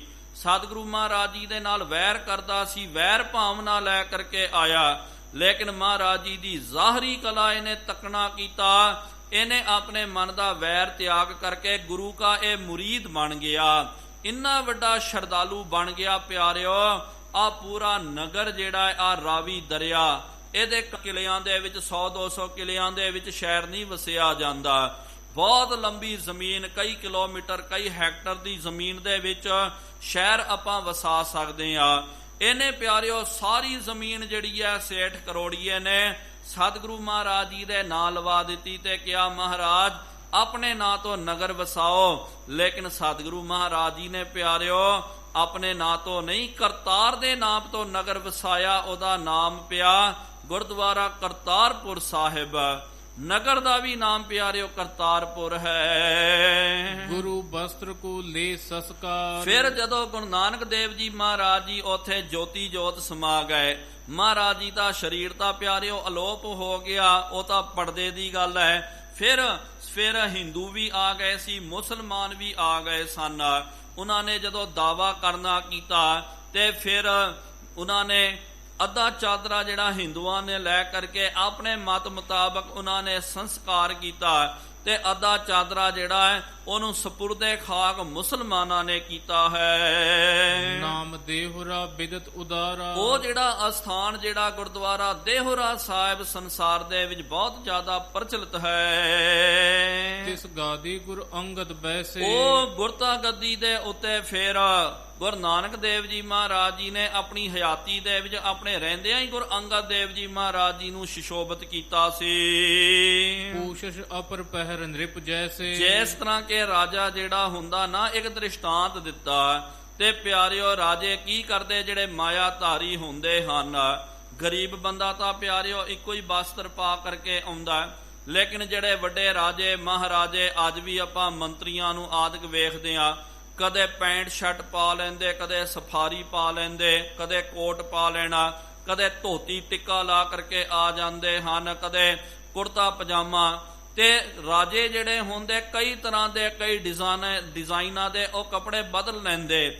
ਬੇਸ਼ੱਕ ਪਿਆਰਿਓ ਬਾਹਰੀ ਚੋਲਾ ਜਿਹੜਾ ਉਹ ਬਦਲਿਆ ਜਾਂਦਾ, ਲੇਕਿਨ ਕੱਪੜਿਆਂ ਦੇ ਨਾਲ ਰਾਜਾ ਜਿਹੜਾ ਉਹ ਨਹੀਂ ਬਦਲਿਆ ਕਰਦਾ। ਰਾਜਾ ਤਾਂ ਉਹੀ ਹੁੰਦਾ ਹੈ। ਇਸ ਤਰ੍ਹਾਂ ਹੀ ਜੋਤ 오ਹਾ ਜੁਗਤ ਸਾਏ ਸਹਿ ਕਾਇਆ ਫੇਰ ਪਲਟੀ ਹੈ। ਉਹੀ ਜੋਤ ਤੇ ਸਤਿਗੁਰੂ ਮਹਾਰਾਜ ਜੀ ਨੇ ਤਨ ਦਾ ਚੋਲਾ ਹੀ ਜਿਹੜਾ ਬਦਲਣਾ ਕੀਤਾ, ਸਰੀਰ ਬਦਲ ਗਿਆ, ਲੇਕਿਨ ਆਤਮਾ ਉਹੀ ਹੈ। ਗੁਰੂ ਜੋਤ ਗੁਰੂ ਨਾਨਕ ਦੀ ਉਹ ਮਹਾਰਾਜ ਜੀ ਨੇ ਗੁਰੂ ਅੰਗਦ ਦੇਵ ਜੀ ਮਹਾਰਾਜ ਜੀ ਦੇ ਵਿੱਚ ਟਿਕਾ ਦਿੱਤੀ। ਤ੍ਰੇਹਨ ਕੁਲ ਮਹਿ ਫੇਰੂ ਨਾ। ਤ੍ਰੇਹਨ ਕੁਲ ਦੇ ਵਿੱਚ ਬਾਬਾ ਫੇਰੂ ਮਲ ਜੀ ਜੋ ਹੋਏ ਹਨ, ਪੁਨਿਆਤਮ ਸੁਸ਼ੀਲ ਸੁਚ, ਬਹੁਤ ਵੱਡੇ ਪੁੰਨ ਆਤਮਾ ਸੁਸ਼ੀਲ ਤੇ ਸੁਚ ਧਾਮੀ ਹਨ। ਸਾਧਵੀ ਦਇਆ ਕੌਰ ਬਰਦਾਰਾ। ਉਹਨਾਂ ਦੀ ਜੋ ਘਰਵਾਲੀ ਹੈ ਸਤਿਕਾਰਯੋਗ ਮਾਤਾ ਦਇਆ ਕੁਵਰ ਜੀ, ਜਿਨਕੇ ਸੁਕ੍ਰਿਤ ਕੋ ਨਹਿ ਪਾਰਾ। ਜਿਨ੍ਹਾਂ ਦੇ ਸ਼੍ਰੇਸ਼ਟ ਕ੍ਰਿਤੀ ਜਿਹੜੀ ਹੈ, ਸ਼੍ਰੇਸ਼ਟ ਕਰਮਾਂ ਦਾ ਆਪਾਂ ਪਾਰਾਵਾਰ ਨਹੀਂ ਪ੍ਰਾਪਤ ਕਰ ਸਕਦੇ। ਰਾਮ ਹਰੀ ਕੇ ਧਾਮ ਬਸੰਤ। ਇਹ ਜਿਹੜੇ ਹਨ ਹਰੀਕੇ ਜੋ ਹੈ ਨਗਰ ਜਿਹੜਾ ਹੈ, ਜਿੱਥੇ ਪਿਆਰਿਓ ਡੈਮ ਵੀ ਬਣ ਗਿਆ, ਹਰੀਕੇ ਪਤਨ ਜਿਹਨੂੰ ਆਪਾਂ ਬੋਲਦੇ ਆ, ਉਹ ਨਗਰ ਦੇ ਵਿੱਚ ਇਹ ਰਿਹਾ ਕਰਦੇ। ਨਿਸਬਾਸਰ ਹਰ ਹਰ ਸਿਮਰਨ ਤੇ। ਦਿਨ ਰਾਤ ਹਰ ਹਰ ਪ੍ਰਮਾਤਮਾ ਦਾ ਇਹ ਸਿਮਰਨ ਕਰਿਆ ਕਰਦੇ ਹਨ। ਸ੍ਰੀ ਗੁਰੂ ਅੰਗਦ ਜਨਮੇ ਜਿਨਕੇ। ਜਿਨ੍ਹਾਂ ਦੇ ਘਰ ਦੇ ਵਿੱਚ ਸ੍ਰੀ ਗੁਰੂ ਅੰਗਦ ਦੇਵ ਜੀ ਮਹਾਰਾਜ ਜੀ ਦਾ ਪ੍ਰਕਾਸ਼ ਹੁੰਦਾ। ਕਹਿ ਲਉ ਕਹੋ ਮਹਾਤਮ ਤਿਨਕੇ। ਉਹਨਾਂ ਦਾ ਮਹਾਤਮ ਭਾਈ ਮੈਂ ਕਿੱਥੋਂ ਤੱਕ ਆਪ ਜੀ ਨੂੰ ਉਚਾਰਨ ਕਰਨਾ ਕਰਾਂ, ਦੱਸਣਾ ਕਰਾਂ। ਜਨਮ ਹਰੀ ਕੇ ਗ੍ਰਾਮ ਭਇਓ ਹੈ। ਸਤਿਗੁਰੂ ਗੁਰੂ ਅੰਗਦ ਦੇਵ ਜੀ ਮਹਾਰਾਜ ਜੀ ਦਾ ਹਰੀਕੇ ਨਗਰ ਦੇ ਵਿੱਚ ਉਹਨਾਂ ਦਾ ਪ੍ਰਕਾਸ਼ ਹੋਇਆ। ਆਨ ਥਾਨ ਪੁਨ ਬਸਨ ਕਿਓ ਹੈ। ਫਿਰ ਆਨ ਥਾਨ ਤੇ ਜਾ ਕਰਕੇ ਉਹਨਾਂ ਨੇ ਦੂਜੇ ਅਸਥਾਨ ਤੇ ਜਾ ਕਰਕੇ ਵਸਣਾ ਕੀਤਾ। 1567 ਸੰਮਤ ਤੇ 1567 ਸੰਮਤ ਦੇ ਵਿੱਚ ਫੇਰੂ ਸੁਤ ਜਨਮਿਓ ਗੁਰ ਸੰਮਤ। ਬਾਬਾ ਫੇਰੂ ਮਲ ਜੀ ਜਿਹੜੇ ਹਨ ਉਹਨਾਂ ਦੇ ਸਪੁੱਤਰ ਜਿਹੜੇ ਤੇ ਉਹਨਾਂ ਦਾ ਫਿਰ ਪਿਆਰਿਓ, ਕਿਉਂਕਿ ਮਾਤਾ ਜੀ ਦੇ ਗਰਭ ਦੇ ਵਿੱਚ ਤਾਂ ਪ੍ਰਕਾਸ਼ ਇੱਥੇ ਹੋ ਗਿਆ ਸੀ ਤੇ ਫਿਰ ਉਹਨਾਂ ਦਾ ਪ੍ਰਕਾਸ਼, ਉਹਨਾਂ ਦਾ ਜਨਮ ਜਿਹੜਾ ਨਾ ਪਿਆਰਿਓ, ਜਦੋਂ ਆਪਾਂ ਜਾਂਦੇ ਹਾਂ ਮੁਕਤਸਰ ਸਾਹਿਬ ਜੀ ਦੇ ਲਾਗੇ, ਉਹ ਜਿਹੜਾ ਅਸਥਾਨ ਖੇਪ ਦੇ ਵਿੱਚ ਇੱਥੇ ਕਵੀ ਰਾਜ ਜੀ ਨੇ ਇਹ ਗੁਰੂ ਪ੍ਰਣਾਲੀ ਜਿਹੜੀ ਹੈ ਬਹੁਤ ਸੰਖੇਪ ਦੇ ਵਿੱਚ ਕਿ ਕਦੋਂ ਇਹਨਾਂ ਦਾ ਪ੍ਰਕਾਸ਼ ਹੋਇਆ ਤੇ ਕਦੋਂ ਇਹ ਜੋਤੀ ਜੋਤ ਸਮਾ ਗਏ, ਇਹ ਉਹਨਾਂ ਨੇ ਉਚਾਰਨ ਕਰਨਾ। ਫਿਰ ਪਿਆਰਿਓ ਅਗਲਾ ਅਧਿਆਇ ਜਿਹਦੇ ਵਿੱਚ ਕਥਾ ਦੀ ਆਰੰਭਤਾ ਹੋਵੇਗੀ, ਉਹ ਆਪਾਂ ਨੇ ਫਿਰ ਆਉਣ ਵਾਲੇ ਅਗਲੇ ਦੀਵਾਨਾਂ ਦੇ ਵਿੱਚ ਸਰਵਣ ਕਰਨਾ ਹੈ। ਹੁਣ ਇੰਨੀਆਂ ਕੋ ਬੇਨਤੀਆਂ ਪ੍ਰਵਾਨ ਕਰਿਓ, ਵਿਚਾਰ ਕਰਦੇ ਆ। ਬੇਅੰਤ ਗਲਤੀਆਂ ਹੋ ਗਈਆਂ ਜੀ, ਉਹ ਮਾਫੀ ਬਖਸ਼ਣੀ ਅੱਗੇ ਤੋਂ ਸਮਤ। ਆਓ ਸਾਰੇ ਗੱਜ ਵੱਜ ਕਰਕੇ ਫਤਿਹ ਬੁਲਾਈਏ। ਵਾਹਿਗੁਰੂ ਜੀ ਕਾ ਖਾਲਸਾ, ਵਾਹਿਗੁਰੂ ਜੀ ਕੀ ਫਤਿਹ। ਹੈ ਅਚੁੱਤ ਹੈ ਪਾਰ ਬ੍ਰਹਮ, ਅਬਨਾਸੀ ਅਘਨਾਸ, ਹੈ ਪੂਰਨ ਹੈ ਸਰਬ ਮੈਂ, ਦੁਖ ਭੰਜਨ ਗੁਣਤਾਸ, ਹੈ ਸੰਗੀ ਹੈ ਨਿਰੰਕਾਰ, ਹੈ ਨਿਰਗੁਣ ਸਭ ਟੇਕ, हे गोबिंद हे गुण निधान, जाकै सदा विवेक, हे अपरंपर हर हरे, है पी होवनहार, हे संतां कै सदा संग, निधारा आधार, हे ठाकुर हों दासरो, मैं निर्गुण गुण नहीं कोय, नानक दीजै नाम दान, राखों हियै परोए, आए प्रभ शरणागति, कृपा निध दयाल, ਏਕ ਅੱਖਰ ਹਰ ਮਨ ਬਸਤ, ਨਾਨਕ ਹੋਤ ਨਿਹਾਲ। ਵਾਹਿਗੁਰੂ ਨਾਮ ਜਹਾਜ ਹੈ, ਚੜ੍ਹੈ ਸੋ ਉਤਰੈ ਪਾਰ, ਜੋ ਸ਼ਰਧਾ ਕਰ ਸੇਵੰਦੇ, ਗੁਰ ਪਾਰ ਉਤਾਰਨ ਹਾਰ। ਕਥਾ ਨਿਤਾ ਪ੍ਰਤ ਹੋਤ ਹੈ, ਸੁਣੋ ਸੋ ਸਿੰਘ ਸੁਜਾਨ, ਨਾਨਕ ਗੁਰੂ ਗੋਬਿੰਦ ਸਿੰਘ ਜੀ, ਸਦਾ ਕਰੈ ਕਲਿਆਣ। ਨਾਨਕ ਗੁਰੂ ਗੋਬਿੰਦ ਸਿੰਘ ਜੀ, ਸਦਾ ਕਰੈ ਕਲਿਆਣ। ਇੱਕ ਓੰਕਾਰ ਸਤਨਾਮ ਕਰਤਾ ਪੁਰਖ, ਨਿਰਭਉ ਨਿਰਵੈਰ ਅਕਾਲ ਮੂਰਤ, ਅਜੂਨੀ ਸੈਭੰ ਗੁਰ ਪ੍ਰਸਾਦ ਜਪ। ਆਦ ਸੱਚ ਜੁਗਾਦ ਸੱਚ, ਹੈ ਵੀ ਸੱਚ, ਨਾਨਕ ਹੋਸੀ ਵੀ ਸੱਚ। ਇੱਕ ਓੰਕਾਰ ਸਤਨਾਮ ਕਰਤਾ ਪੁਰਖ, ਨਿਰਭਉ ਨਿਰਵੈਰ ਅਕਾਲ ਮੂਰਤ, ਅਜੂਨੀ ਸੈਭੰ ਗੁਰ ਪ੍ਰਸਾਦ ਜਪ। ਆਦ ਸੱਚ ਜੁਗਾਦ ਸੱਚ, ਹੈ ਵੀ ਸੱਚ, ਨਾਨਕ ਹੋਸੀ ਵੀ ਸੱਚ। ਇੱਕ ਓੰਕਾਰ ਸਤਨਾਮ ਕਰਤਾ ਪੁਰਖ, ਨਿਰਭਉ ਨਿਰਵੈਰ ਅਕਾਲ ਮੂਰਤ, ਅਜੂਨੀ ਸੈਭੰ ਗੁਰ ਪ੍ਰਸਾਦ ਜਪ। ਆਦ ਸੱਚ ਜੁਗਾਦ ਸੱਚ, ਹੈ ਵੀ ਸੱਚ, ਨਾਨਕ ਹੋਸੀ ਵੀ ਸੱਚ।